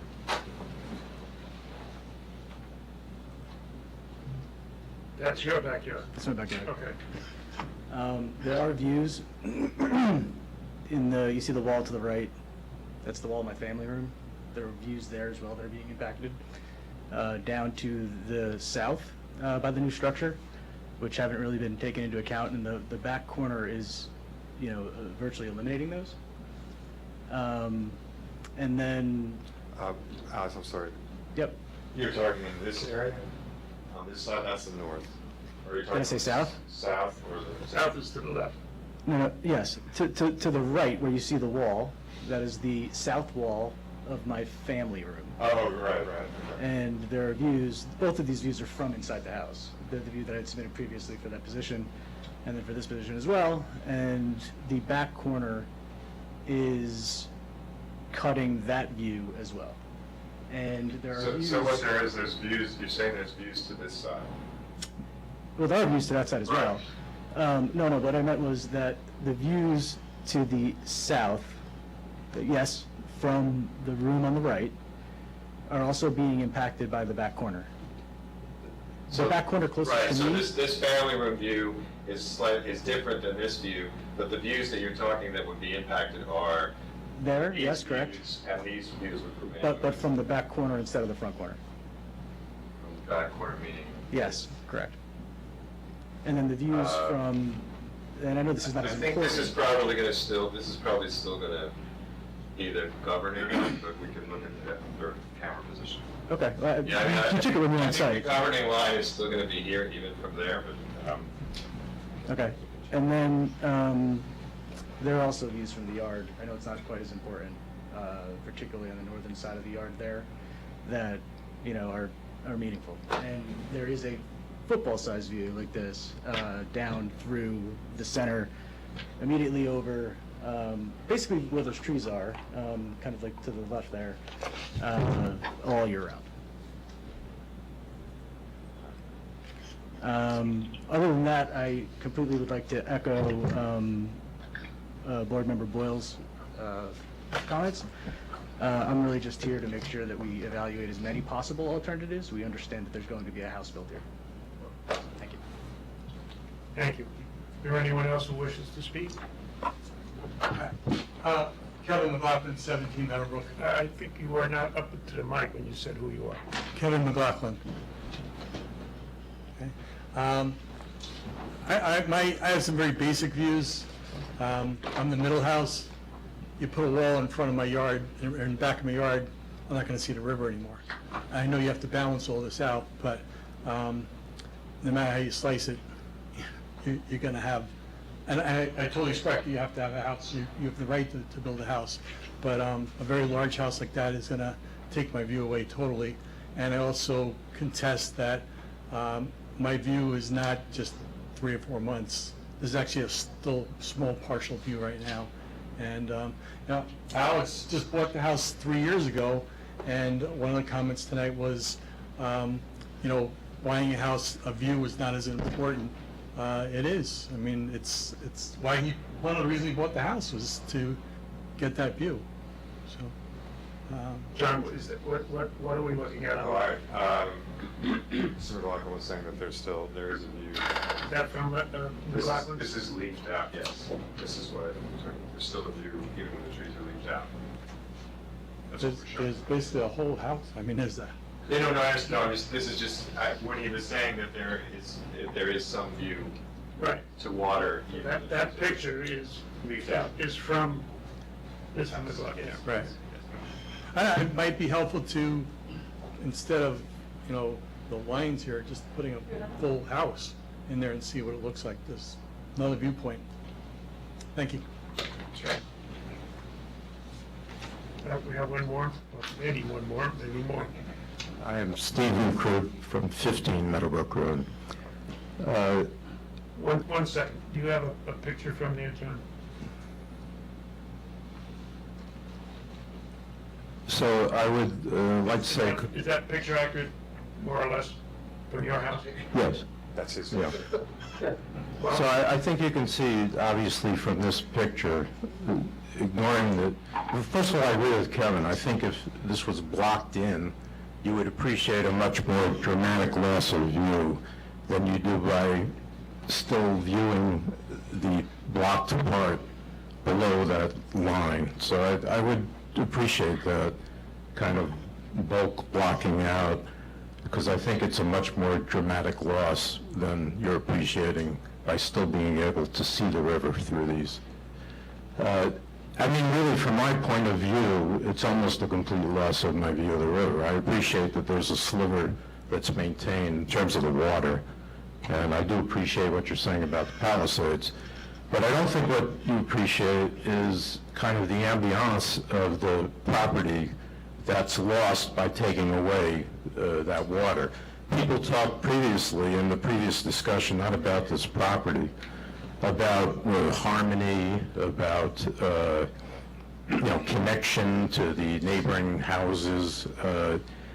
I happen to live in a 1,700 square foot house with 7-foot ceilings. So I think there's a little bit of arrogance in talking about the appropriate house to be in this neighborhood. I like the idea of the board coming to the neighborhood.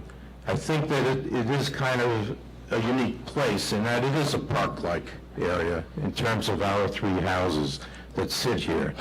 And I view a house of the size and the type that he is proposing as a total intrusion to the quality of life we have in this neighborhood. I totally disagree with the fact that it enhances the value of the property. I repeat, I view it as a total intrusion. Not only does it take away the views, which I realize you're trying to find the least evil, and no one could argue that this house isn't taking away views. And I know we're talking about view preservation. So what we're ending up talking about is, what's the lesser evil in taking away the views. I don't personally feel that one person has the right, and we're talking about balancing rights, that one person has the right to come in, build a huge structure that is not in harmony with the other houses in the neighborhood. And I, again, would invite you to come and see the other houses in the neighborhood, at the expense of everyone else in the neighborhood. I mean, I don't see that as a balance of rights. I mean, I don't know how you view a majority versus an individual. I don't know how you're balancing rights. I mean, obviously, you're going to have to defer to your judgment about all of this. But, if you're talking about changing the character of a neighborhood, if you're talking about harmony, this is completely, I'm searching for a word, it's completely unharmonious. And it will irreversibly change the character of the neighborhood, and certainly from our point of view, the people on Meadowbrook. So I think it was George who said the kind of house should be explored. I don't think this is the kind of house that belongs in this setting. And I think that point is a very good one, that there are other kinds of houses that could be proposed that spare much bigger portions of our views of the water, not just of the Palisades. And I think that should be done, or I would hope that could be done. I agree, I don't know whether the seasonal aspect of this is important to you or not important to you, but certainly characterizing it as late April to November was exaggerating the time period that we have views and don't have views. It's more later in the spring, and it's more of an October. So there are more months that the views are there, if that's important to you.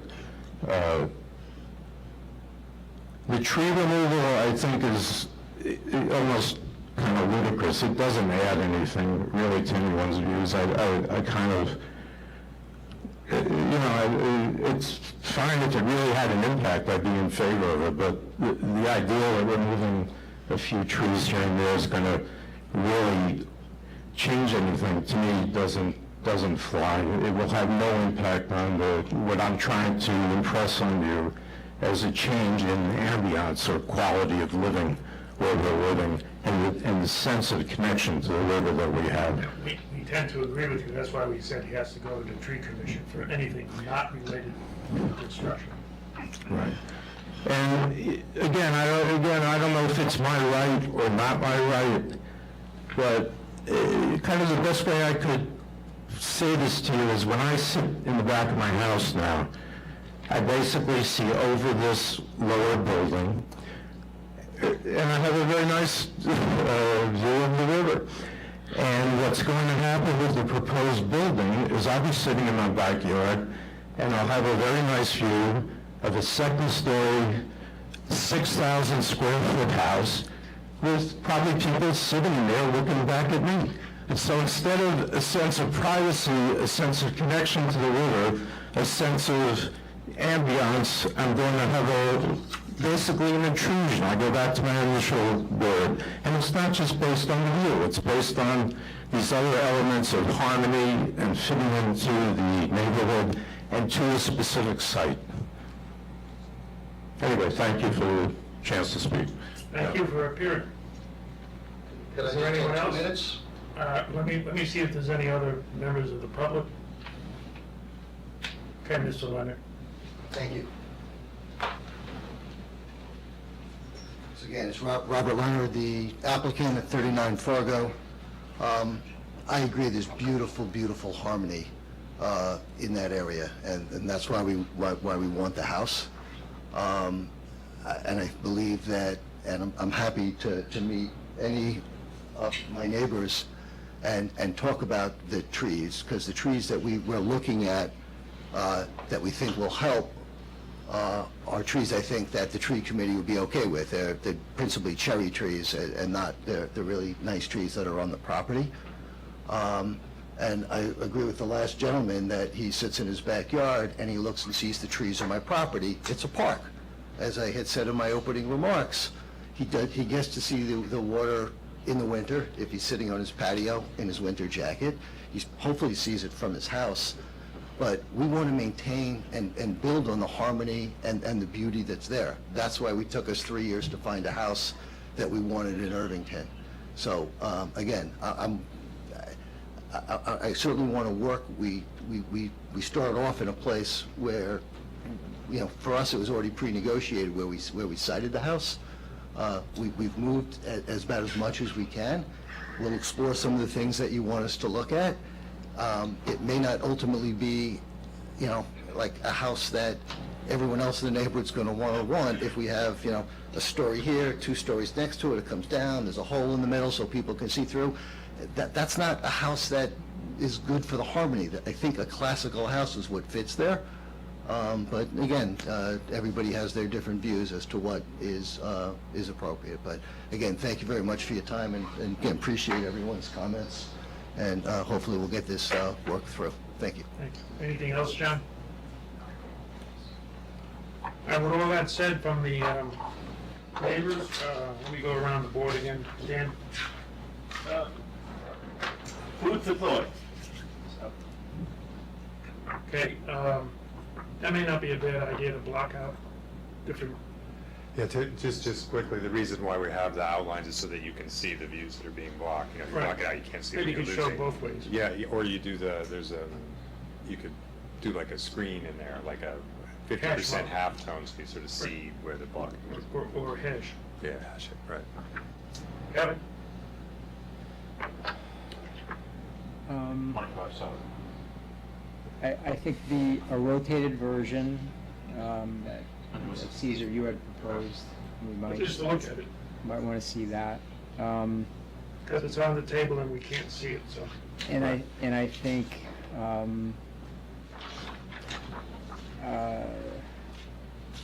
Mr. Leonard, you and your wife might want to consider some other I guess aesthetic choices. Like you mentioned a classical house, classical design. I don't know if this is sort of the appropriate word, but it seems like that design choice came out in the discussion tonight as something integral to this conversation. And I understand it's complicated and it's part of Change the height, so. You can't speak, I mean, you can, but nobody's gonna know you.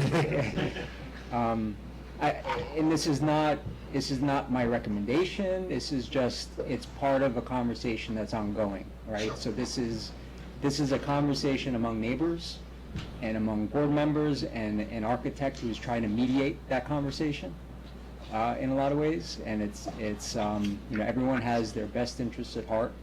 I don't think anybody who spoke tonight, thinks that anyone is doing anything, badly to the other or has any ill will to the other. It's trying to reconciling, everyone's interests here. And it kind of struck me that, there are a number of individuals, a number of families already there who are used to a situation that's already there. And I guess the ask is for you to acknowledge them in some way. And so you have to find a way to acknowledge them because this conversation that you're starting now is going to continue on and on and on and on as neighbors beyond that. So, for whatever it's worth, that's, I guess, all I have to add to that. Yeah, and I also think, I want to emphasize what Mike said, he'll probably say it again, that this is really going to be the blueprint for anything further, because it's in my 6 years, and I think George is longer than I, it's the first significant view preservation, and there is a second one, very similar, at another location, and so this will be the template of what to do to create the least obstruction. So it is important to us to get it right. Mike? So I'm going to state the position here, and that is that no particular homeowner has a right to a particular view. No one promised them a particular view. No one promised them a view in perpetuity. If any of the homeowners on Meadowbrook bought their homes and on 39 Fargo Lane, it was an empty lot, no one could say that you can't build a house on that lot. No one could say that I've had a view for 3 years, 5 years, 7 years while that lot remained empty. And so I continue to expect to have that. So that's why it truly is a balancing. In terms of style, perhaps someone can tell me, John's called this a classical style. John, what's the house on the corner of Fargo? Is that a Georgian colonial? Yeah, Georgian. Yeah, that's right. Okay. Yeah. And so, I don't, with all respect to Mr. Crook, I didn't think that this was an issue about aesthetics and choice of house style, or why that house on Fargo didn't, a classical style house doesn't belong on Fargo. I thought that this was about achieving the least obstruction of views that may be enjoyed by both the public and by other homeowners. That's all I have. Can I speak? Let me finish the graph. Okay, thanks, Mike. George? You want to? So, I guess I'm kind of confused by what Mike said, because for me, I strongly believe that both the neighbors and the owner has rights for this. So, to take your example, if this was a vacant lot, and I live next door, and then someone wanted to build a house on here. Now, if this was in another lot in another district, in another place that didn't have this other criteria of this view preservation, then I have basically no rights as long as they do as of right. However, here, the as of right thing also includes this concept, which you kind of described, is that it isn't that view is preserved forever. It's that whatever is built can't just be built without acknowledging that there are these views, and care has to be done to make sure that something is preserved in some respect. So that's where I get the difference between the two of us. Yeah, my issue happens to be that if views, and I'm not disparaging anybody, but if views were so important to, and because this is going to come up, if views were so important to those complaining about them, then they might pare back the foliage in their backyards in order to have better views, and yet we know that that doesn't happen. And I raise that because I think it might come up on one of our next issues on this. I'm just struck. My point about the empty lot was that no one would really say that I'm entitled to not have you build anything on that lot because it's going to obstruct my view. So then you work from there. Okay, how much of an obstruction is, am I going to accept or are you going to permit? that's why this is a very subjective thing. And to me, it's important to study all the options here and to understand that this is a balancing act between these things. And I'm not, again, saying the same thing, that I believe that the neighbors have equal rights, as does this owner, to figure out what is acceptable. And unfortunately, that's what we have to do. We have to find, as I say, we have to make them all angry, and then we've probably done a decent job.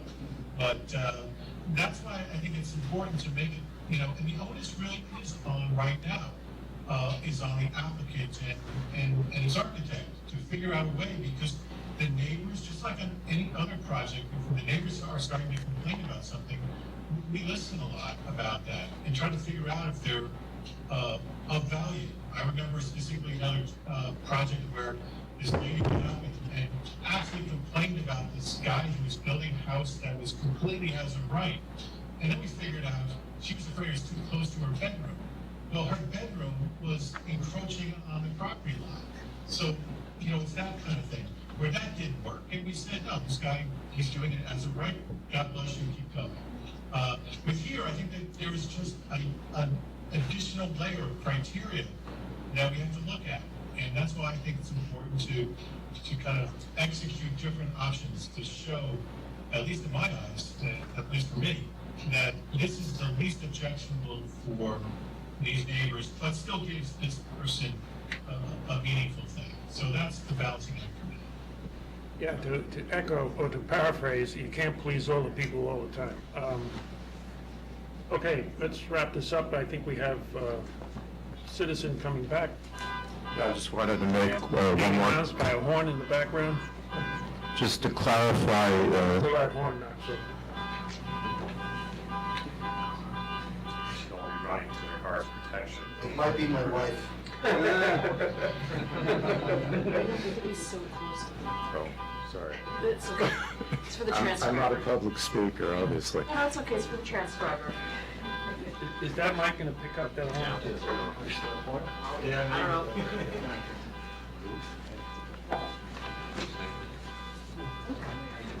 It's a good thing the police station is next door to monitor alarms.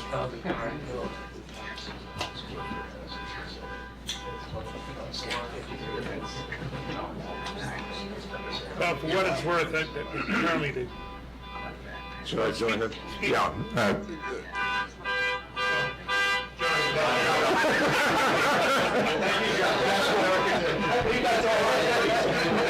what I wanted to say in response to Michael was, I'm not an architect, but when I was talking about the kind of house or the style of house, this house is kind of a bulky, single roof line, broadside house that affects our views. There are many examples of houses in our neighborhood that are much lower profile, that vary in profile. They're not ranch houses, they're very expensive, very nice houses. They're just not a big, bulky, single height house that is broadside to all the other neighbors. And there are, I'm sure John knows this, I mean, he knows the neighborhood. Again, I'm not an architect, I don't know what the names of those styles are, but there are many such examples, none of which he's presented as alternatives, which might lower the profile of the house, still come maybe close to the square footage that,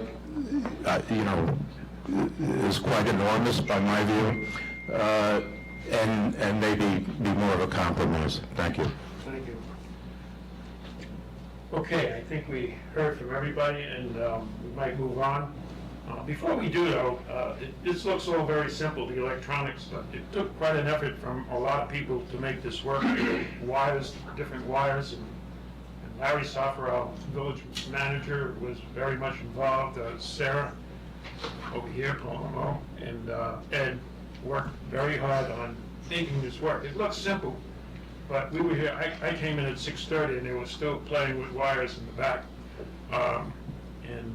So I think they did a fine job, and I probably was going to forget to say that at the end of the meeting, and no one would be here to hear it. Just to go back, we skipped over 2 Clifton. Did anybody come in for 2 Clifton? No. Okay. And for those who've been sitting here who are at the end of this, you happen to be victim of 2 very complicated applications that took a long time, and thank you for your patience as we move on to number 7, 2021-23, 25 South Cotton Tree. I think I'll say this as we move along. Thank you for your patience. You are welcome. Good evening, members of the board. Mr. Chairman, my name is Brian Crowley. Bring the mic a little closer to you. Sure. There we go. Good evening, Mr. Chairman, members of the board. My name is Brian Crowley, architect representing my clients, Human Poor and his wife, Connor McClure, who are behind us here in the audience. Presenting to you for a second time. We were in front of you last month for the addition and alterations to the residence located at 23 South Continent Street, right down the street. In the interest of time, we received a memorandum from HUN last month with 23 or 24 comments, all of which have been responded to satisfactorily, I believe. I did receive comments earlier today based on the resubmittal package that was put in a couple of weeks ago. Everything here seems pretty straightforward. The second comment questions floor area ratio. And the comment is made that it appears the basement should be included in the amount of FAR. I believe the portion to the left of the front door is below 36, but I'll double check. If not, at this point, because I failed to include the garage last time around, we're going in for FAR variance anyway. So I'll go back and double check that, and if we have to include a portion of the basement, we'll add it to the variance that will be applied for with the zoning board of appeals. Well, you have to satisfy us first on the FAR. We don't know what it is right now. Well, Because the calculations have to be redone. The zoning board relies on the planning board to do all the housekeeping before they receive the application.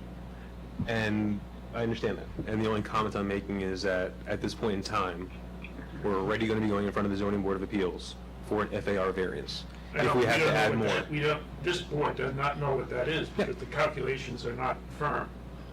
The hope for The tonight. calculations we're looking at currently are not. I understand. Yeah. I wasn't aware of this. This was put on my radar a few hours ago, so I need to kind of look into it. The goal for tonight was to hopefully receive some kind of approval, conditional approval, or however you want to handle it, so we can go to the zoning board of appeals and apply for variances. The only thing that's questionable right now is how much of an FAR variance are we asking for? I need to I don't know run the what it is, calculations. and Well, right now it'd be 199. You have to add a little bit more to it potentially, so I just have to verify that one I think number. we really need to firm up this FAR. For those who listen, FAR is floor area ratio.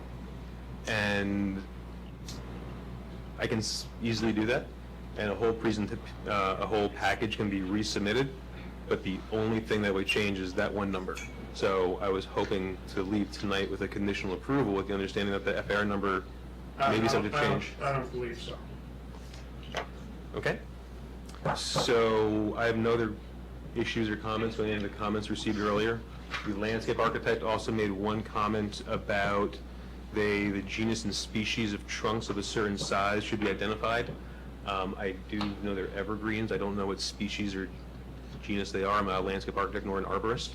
So I just documented everything more generically on the site plans, which is how I had discussed it during last month's meeting. I think she was concerned about there's 2 trees, appear to be, we're not sure, in the construction access area that she's interested in. The construction access area. If it is indeed the access on the. You can scroll down, your plans are on there, but you can scroll down. Use the mouse, it's probably easier. Oh, gotcha. Okay, cool. All right, so here, oops, sorry about that. On that.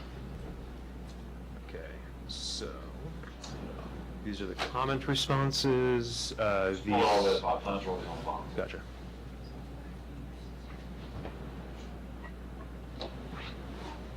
Okay, so There was a section where it showed the trees. yes, yes.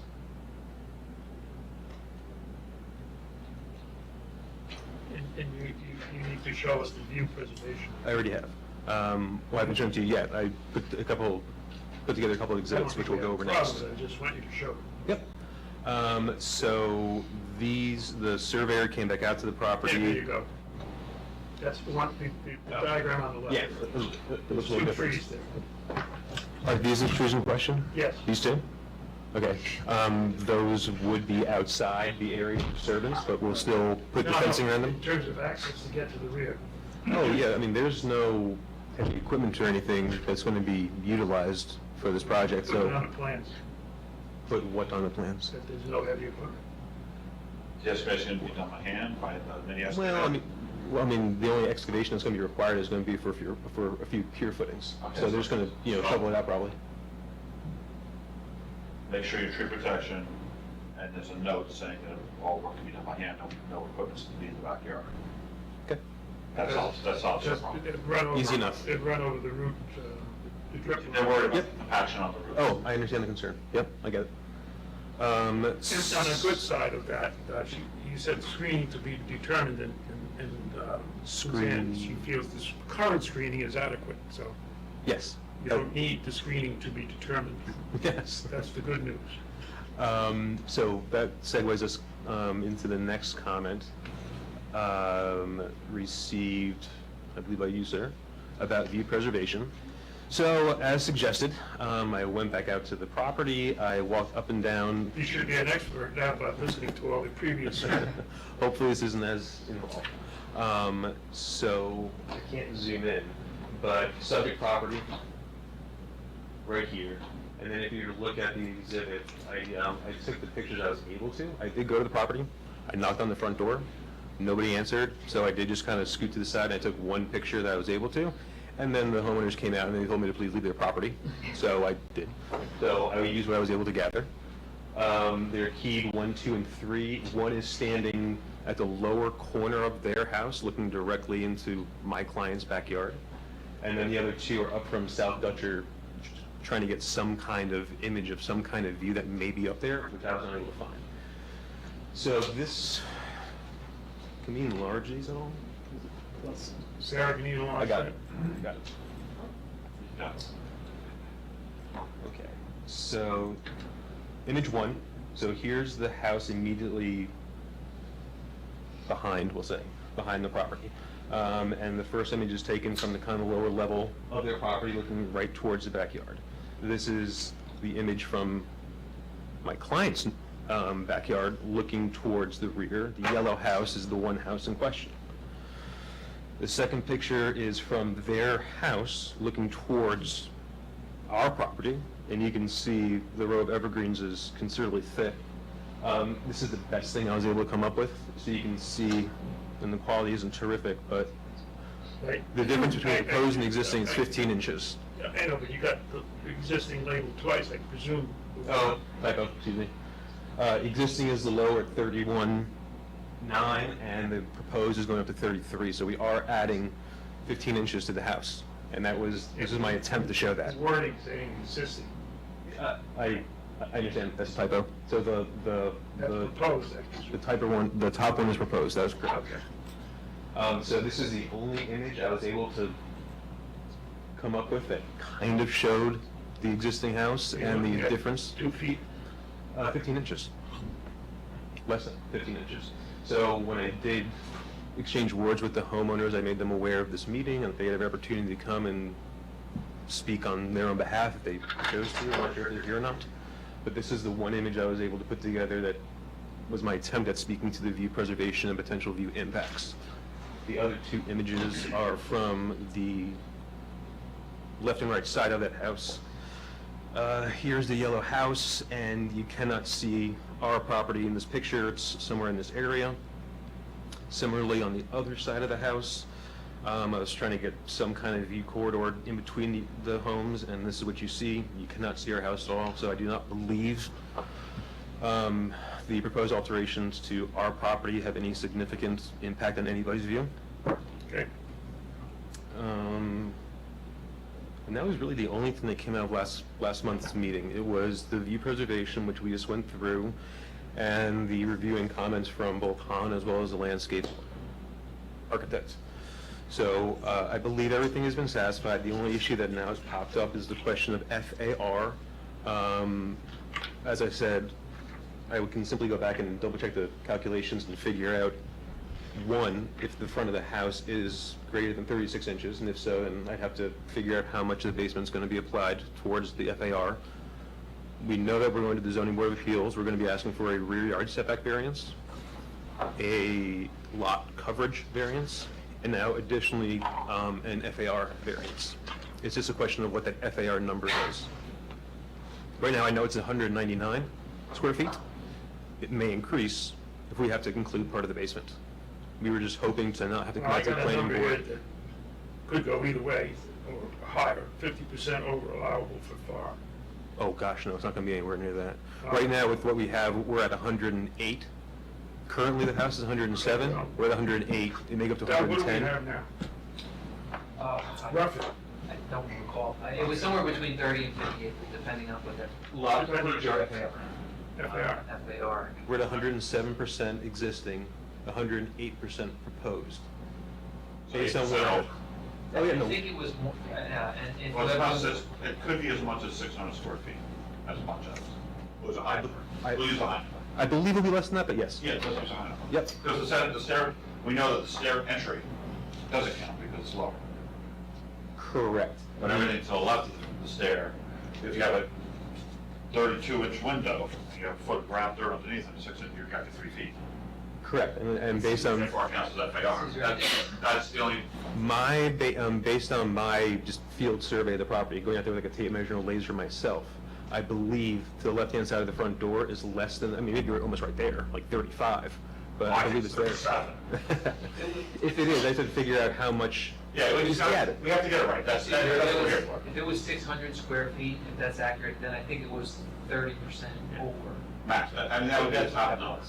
Well, this is something you guys can work out Instead of offline. I mean, it's getting late, it's almost 10 o'clock. 30%. Oh, I know, I've been saying it and said with I everybody know, else. so have I. I think that's- So, I think okay, that's- so just for clarity, when I read the code, it says, you know, a proportionate amount of the basement is to be included.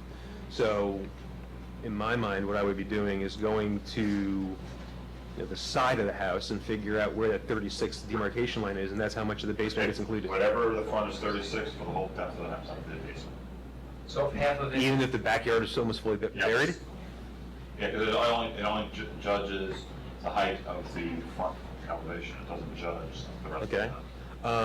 If we are over and it needs to be added to the FAR variance, I believe the way the code reads, either the existing grade or the finished construction grade, Whichever's lower. whichever is lower. So even if we were to revise the exterior grades a little bit to raise it up, that would still wouldn't affect anything. Okay, so it would be the horizontal width, so basically from the left door, the entire depth of the house, even though the back of the house is almost fully buried. Correct. Okay. Is there a threshold that, okay, because I mean, based on the analysis, see some houses that are like 300% the allowed Yeah, FAR. you have a neighborhood analysis numbers Yeah. somewhere in that Yep. package. We'll work with those numbers. Okay. The neighborhood is taken into account. So I know that we're allowed to submit simultaneously to the zoning board of appeals and the planning board at the same time. We're not prepared at this time to send it. You want us to come back next month to get the FAR number We're right? not prepared to send it. Right. All right. Okay. Okay. I don't believe there's any other comments out there. Let me poll the board here. Dan? No comments. No. George? I have no comment about this. Seems, I just follow ahead with every says. Mike? No comments. Is there anybody but in the public here? No, we'll see you next month. Thank you. George, it's 5 to 10. Are you, that was around the... I'm taking off, guys. Thank you. Many thanks for making it happen. I think this is your bewitching hour. You gotta get on your pumpkin. That's right. Okay? Thank you. Thank you. Thank you for attending. And Lori Davidowitz will take over. Thanks, George. After your last two.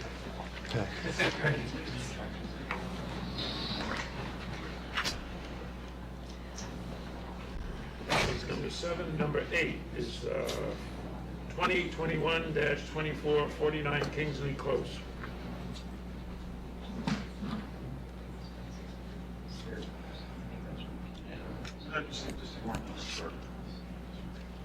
John Malone, Ferguson One Architecture, representing the Arkins. I think this project, we had a single comment left, and it's about a wetlands application and we have hired Beth Evans, who gave you the... Well, that's the still initial- outstanding. Right. The idea of the linear buffer for the wetland.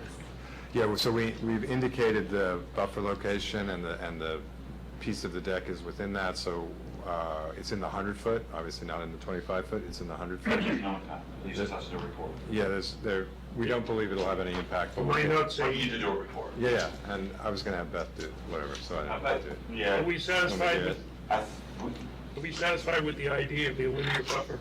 Yes. It's just, okay. I think the only thing missing was the report. Yeah, right. And the report you do is, Fine. What I do is I write it for her, and then she's, why can't you just take the last report you did and change it? this is what I'm saying, I write it for her, and she blesses it because she's the consultant, but, you know, Okay. The interest, just so you know, like, from that distance, PEs have there have to be something. stamping things they don't do. Right, there's something that would have to happen from that construction that would have to affect the temperature of the water, the siltation 100 feet away down the road. Okay. So there's Yeah, nothing. The answer is gonna be You don't need to go that far. Yeah, the answer is there's not gonna be. So we're done. Yeah. All right, let me make sure everybody is satisfied. I can ask Lori for the first time, any comment? Yeah. No comment. I don't have any. Mike? No comment. Okay. We're done. Staying here because I'm next. All right, that was number 8. And we're going to number 9, 2021-25, 47 Station Road. I think we're in the same boat here, John. Yeah, we are on the same boat. So the question I had for you guys on this is that Beth came out, did a wetlands delineation. The report you always do is fine. Okay, but there's no, Well, you said you didn't submit. there's no wetlands on the property, but there's a water course. Wetlands water course report is, water courses in Irvington are wetlands. Okay, because the other section refers to like a water course report, That which was is, just a, There's a floodplain too. Well, yeah. that was, I think, that. And That got picked up. Wetlands is the 100-year floodplain, so it's kind of like what it's saying. so can we just do the wetlands permit, or you want me to use the No, one use from section? the language in the water The course. wetlands, yeah. Yeah, so use the water course one, that's what I just want. Water course. Right, Answer the question. water course one, all right, I will use that. And then the other, I can do that with you offline. You want the rain protection there because we're constructing next to that outlet, I mean the outlet protection there, 'cause we're, yeah, okay. All right, that's it. There was a couple of things that are, I don't know, they're probably in the letter. There was a concern for the village 34-inch tree on the curb. Oh, yes, we'll show protection on that, I'll open the drawing site. And any, we could discuss or at least think about the edge of the patio, a buffer, a plant buffer before it goes to the stream. I think that's fine, it's a good idea, it's fine, we can do that. Well, once you do it, Yeah, we'll do it. okay? Yep. We're done? We're done. Lori? No questions. No questions? Nothing from me. Mike? No question. Okay, so you got the plant buffer, you got the 34-inch tree, and the wetland permit, Yeah. like we asked for last time. Like we asked for last Well, time. I can't. I'll call him first thing tomorrow. All right, who's next? I'll put it up. Okay. Number 120. It's number 10 tonight is 2021, number 120 Sycamore. Thank you, John. Thank you. Sorry that I hope we entertained you while you were waiting. Yeah, it was a great meeting. Thank you for having me. My name is Kristen. I'm here from Kristen Lux Architecture. I'm representing the applicant, Buck and Rebecca Schleifer. book is here in the audience today. I am in receipt of You the need to letter. speak closer to the microphone. Sure. Is this okay? Yeah. Thank you. I'm in receipt of the letter from Han Engineering. Thank you so much. We will address all of these points at the next meeting.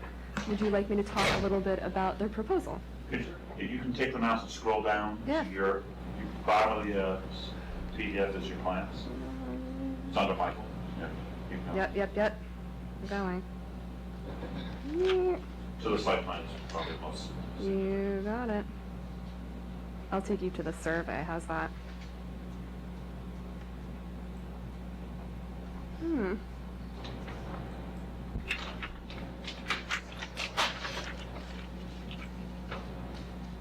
All right, so we are proposing raising the roof of the southern side of the house to stick in a 640 square foot second story addition containing 2 bedrooms and a bathroom.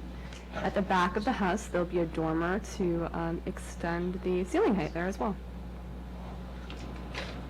Would you like to see some elevations? Sure.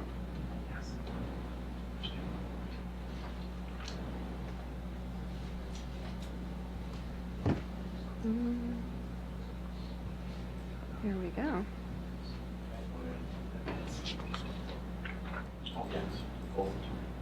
The top elevation is the street view of the house. That's existing, correct? That's correct. These are the existing elevations. The left-hand side is the southern portion of the house, and we are proposing to raise that roof. I'm going to scroll down to the proposed.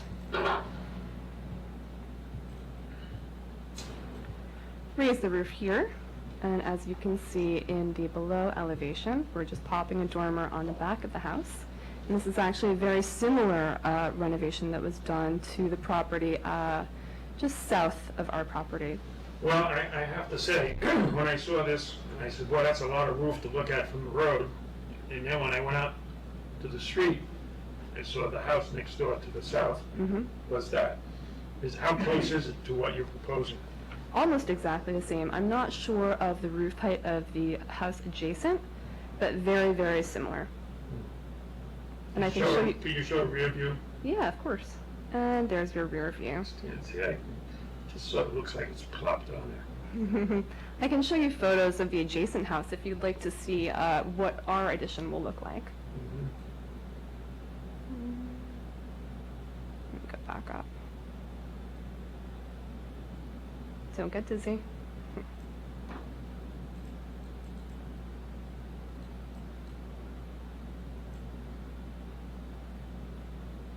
And there you go. This is the house that's just south of our property, and they've done a very similar addition to their southern side of their house as well.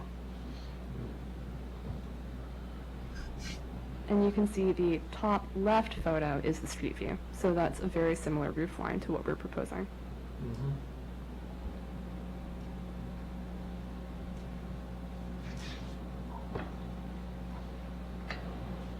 Any questions? Would you like me to elaborate a little bit more on the plan? I feel like the elevations are really the most important thing here. Well, let's start with the most important. You need, the same issue with the basement that you might have been listening to. Yes. You have to recalculate and work with them offline to get the FAR Will do. as accurate as we can. I don't think our technical people were satisfied with the current FAR because of the basement situation. So that needs to be fixed. You need to show the trees near the drainage system, that the roots may be impacted, which probably will be. So you may have to move the drainage system. We want to see the impact on the trees.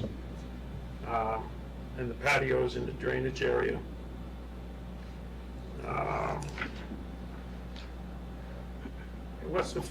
If you get the one, you get the FAR right. I mean, maybe a few of the existing houses and some photos of existing houses, what they look like. We were interested in more pictures. Yeah, not a problem. We can definitely get those for you. Now with these cameras or phones, pictures are easy and easy to project. Yeah, absolutely. Happy to do that. We can get photos of a bunch of the other surrounding houses. I know that There's at least one other property nearby that did a similar addition, I would say a higher roof level, and they didn't do a dormer, did they like salt box the back of the house? Can't remember offhand, but we'll get you some photos of those too. I had a question about the rear height. Did we have trouble? Okay, on very point. Great. Because the garage is still the lowest point of the portico. Yep. Maybe you did mention clearly, like a scale of the neighborhood, maybe take the 200 from Bellish radius and go to the Greenberg cards, take the heated square footage. We can go over this offline. Yeah, perfect. That would be really helpful. Just make them, give us a graph showing that this house, what this house is and will be compared to the neighborhood in FAR only, because the coverage is not really being impacted. Yeah, sure. Although we have a coverage issue because the two patios at the back are on dock. We do. Very unfortunate. The last owner decided not to file for that with you guys. Surprise. Well, the things that were built without approval, that becomes part of the Of course. application now. Absolutely, I understand that. So that involves a more detailed site plan than you provided so far. Yeah, we can go back and do something more detailed for that. That's not a problem. Number 5 was the one that they're referring to as far as scale, and there was a bunch of examples that kind of came up throughout, so. Yeah, I saw that. Thank you for making that If you're available point. online, just go to a portal page and get them all. if you have them. Wonderful. Yes, I did look at those earlier. Thank you. We have any issues with Barney Brook as a watercourse on this project? Yeah, I saw that as an item. I had no idea. Yeah, if you just go to that section, I don't think that it's an issue, it's just something you have to document. Okay, that sounds good. Very good. Dan, I'm sorry, Lori, No questions. you gotta come up with something more than Well, I was curious about the undocumented patios, but I know you're going back to fix them. Yeah, we'll get those for you. Dan? No comments. Nothing from, Mike? No questions. Okay, you're all set? Wonderful. Thank you Do so we have any much. comment from the public? No, so we'll see you next month. Thank you. Have a good evening, everyone. Thank you very much.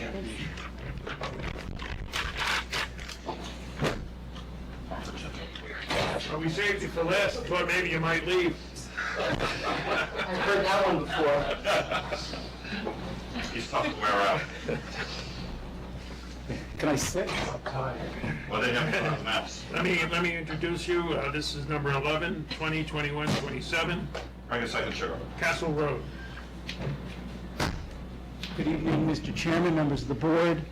David Steinmetz from the law firm of Zarin and Steinmetz. Good to be back before the board live, although I guess I would probably rather be home doing this via Zoom, to be honest. You probably Mary Ann, I miss you. I thought I was going to get to see you live and in person. Maybe next month. Mary Ann, maybe we'll both figure out a way to do this remote for both of us. I'm sure if you were home, you would have still worn a tie. You know what, Caesar, I did this for you guys. I haven't been wearing too many ties. Here this evening representing Marvera Corporation with regard to a 3-lot subdivision that has been before your board previously. I'm joined this evening by Jim Anacarico. Proposed 3-lot subdivision, absolutely. It's an application for 3 lots. Joined this evening by Jim Anacarico from Cronin Engineering, my colleague Casey Brenner, and our client Mark Baduzzi. You all will recall the matter was before you last year when Mark and Jim originally filed the application.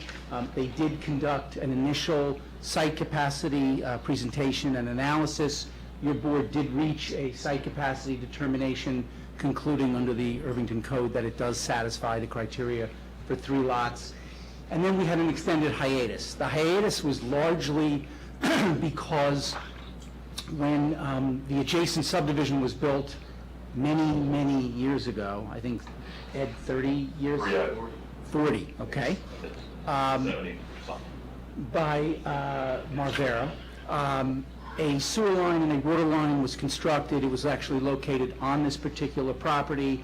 And once I was brought into the matter, we ended up having a series of conversations with your professional staff and the county and concluded that we needed to address the fact that County Health Department, to be specific. that is correct.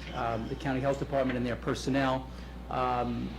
We had a series of discussions about the fact that there were municipal public lines located on private property. So after a considerable amount of analysis by my client and by Cronin Engineering, it was concluded that we could, as part of this application, relocate the sewer line. Excuse me, I'm sorry, relocate the water line, leaving the sewer line in its current place. But it's not a small undertaking, as you can imagine, to basically cut it, relocate it, and put it into a. When you say relocate, you're thinking of removing the current removing the water line that's in the current location, or doing what with it? I'm going to let Jim explain that. So, the existing water main that's on the property would remain, it would be abandoned in place, basically. The new water main would be relocated out into the Castle Road right-of-way.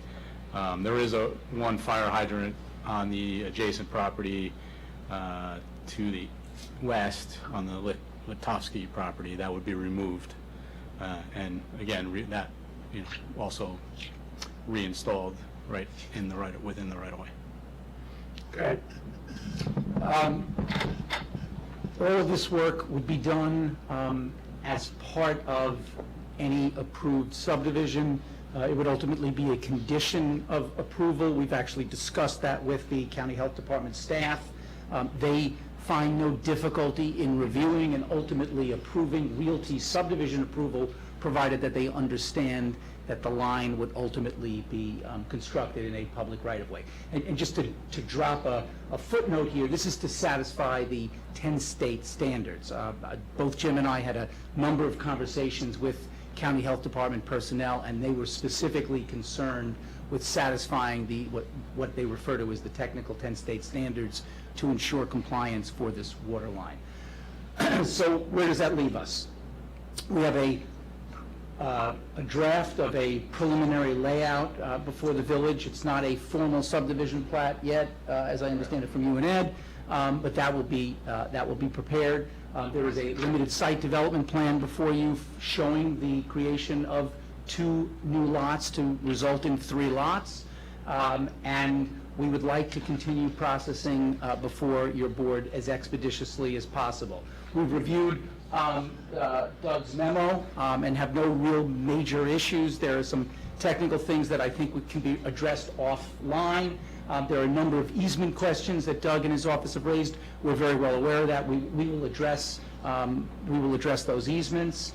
And I don't know if there's anything you specifically wanted to comment on relative to anything. Well, there's an easement on the neighbor's property too. Yes, and I will state, thank you, Mr. Chairman, my client has been in touch with, working cooperatively with the neighbor, and we believe we'll be able to address those easement issues with Since Litovsky. you're going into a village road, you need approval from the village, rather than the water department or the trustees about opening the road and closing it properly. Right. As part of the Realty subdivision application to the health department, they will require that I provide them with plans and profiles and construction details as I normally would for any main extension for a subdivision, and that will be part of their approval.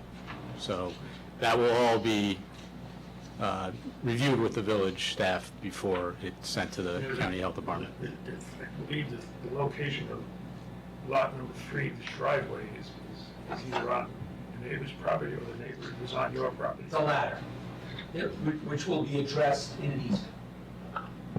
I have a question for you. Myself, who walks at Halsey Pond, and many other villagers who walk at Halsey Pond would be concerned about what this looks like from Halsey Pond.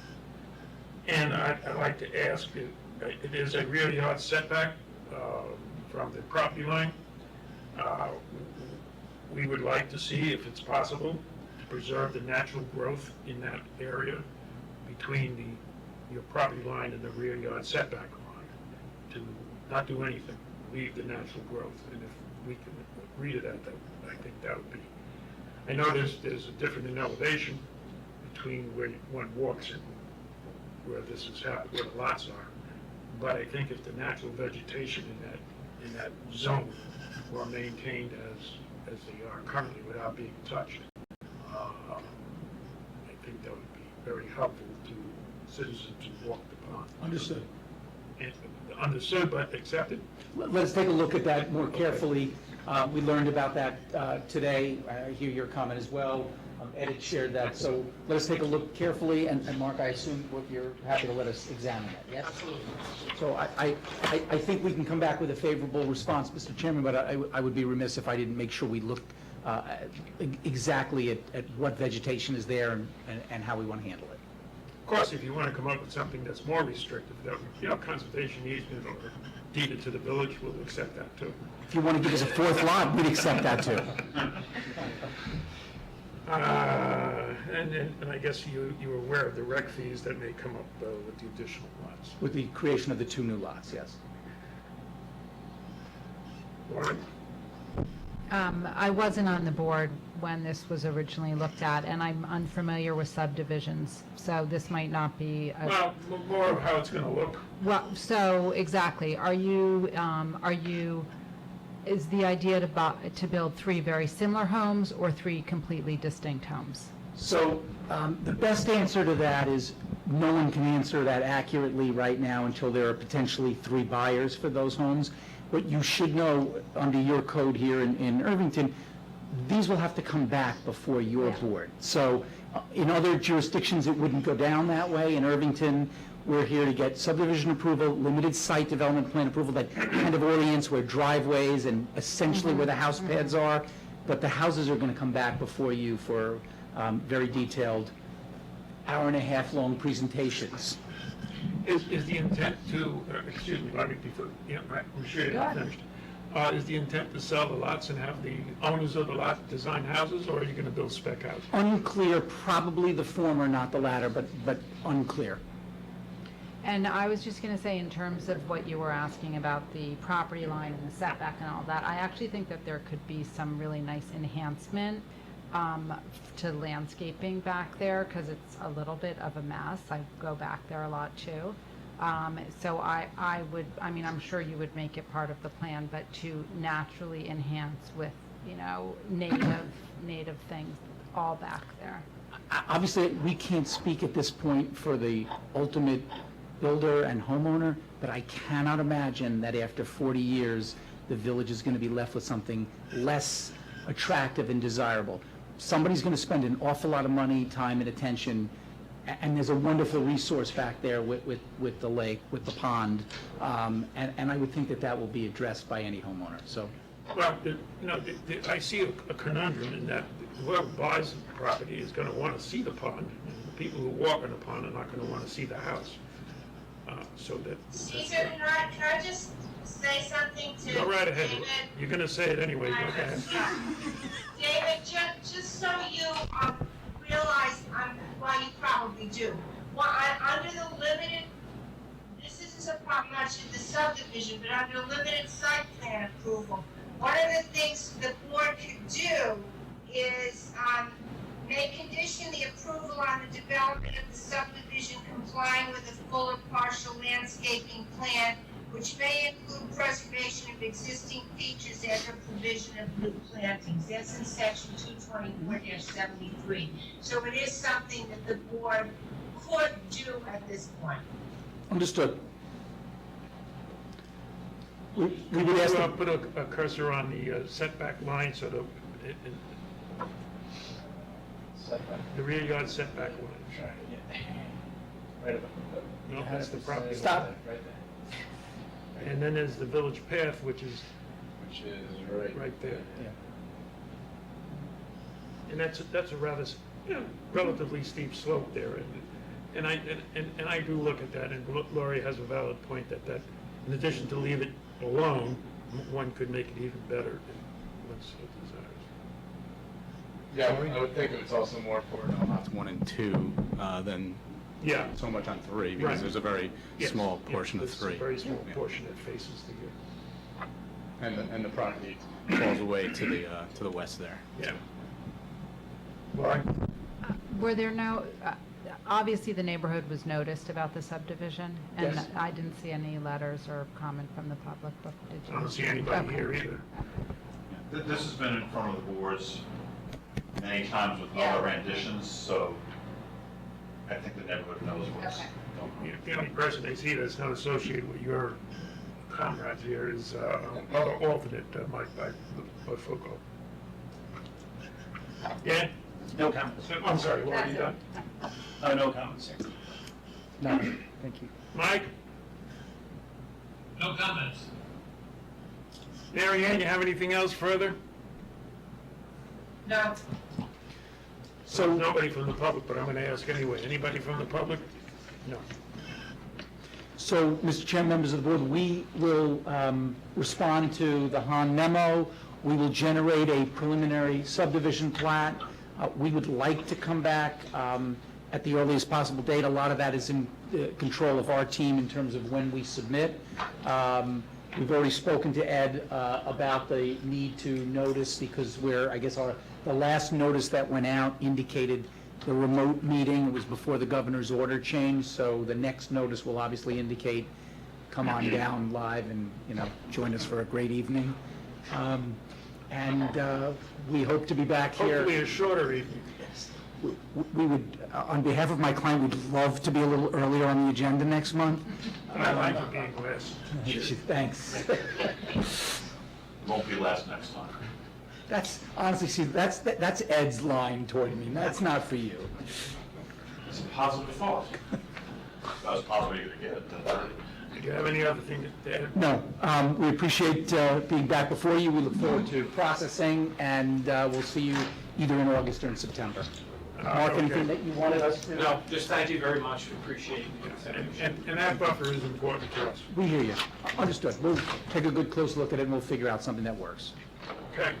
Thank you very much. Thank you. Thank you for staying until a record for me, almost 10:30. I guess whoever had the over won tonight. I don't think anyone knows.